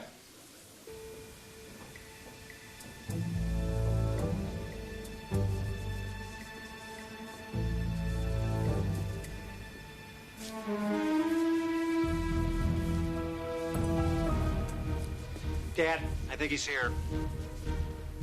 Vanessa? Vanessa? Vanessa? She's not responding. Check on the roof. I'll go check on the diamond. Dad, keep a close watch out here, will you?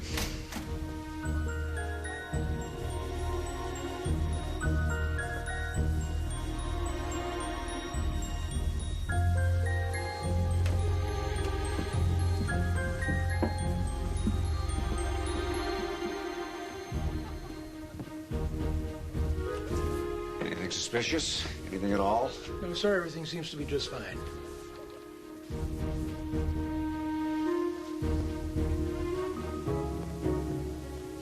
Guard, I need some help in the basement. And now, ladies and gentlemen, the item you have been waiting for. The pièce de résistance. The seventh jewel in the Romanov Seven Deadly Sins collection, the Lust Diamond.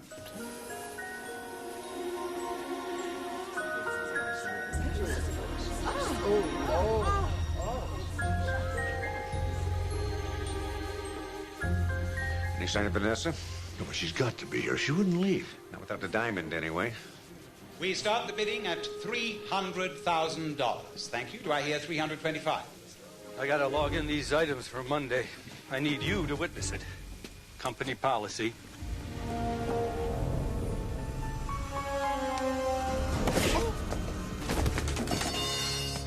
$1,400,000 then, going once, going twice. Sold to the gentleman from Ohio.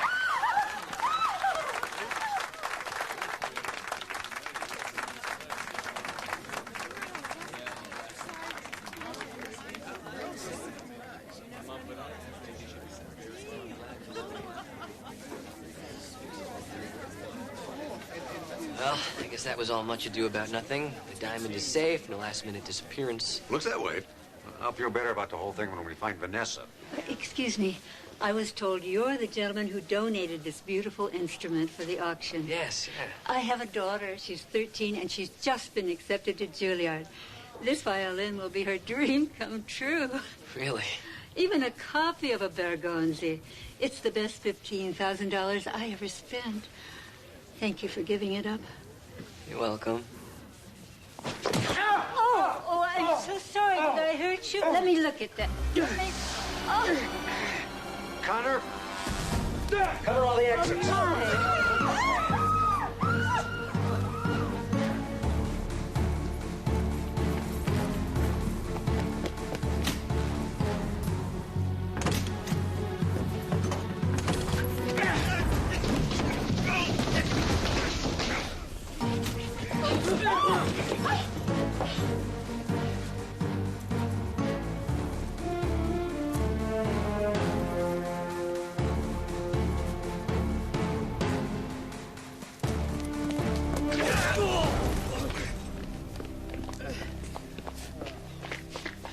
Karate? Fred Astaire. You got the diamond on him? Yep, right here. Piece of coal? Where's the diamond? I don't know. It was in there.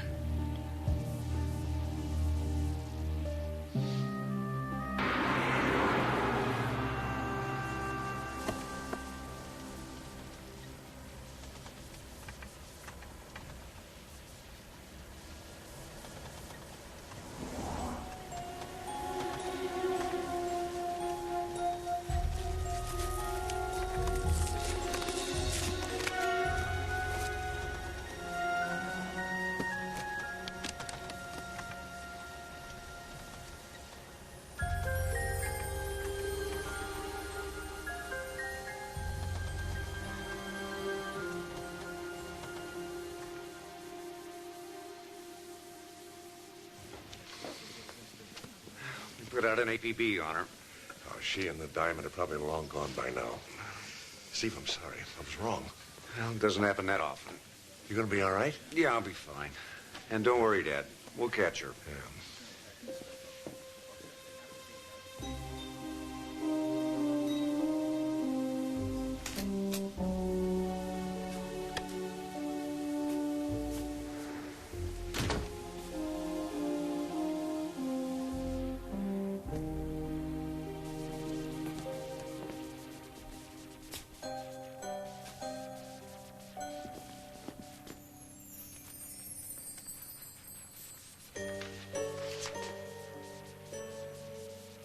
Vanessa?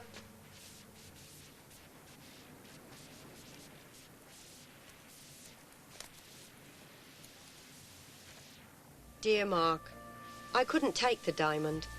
Not after you put your trust in me. But at least, for a few hours, I had all 7 jewels in my possession. Just like Nicholas. Thank you for that.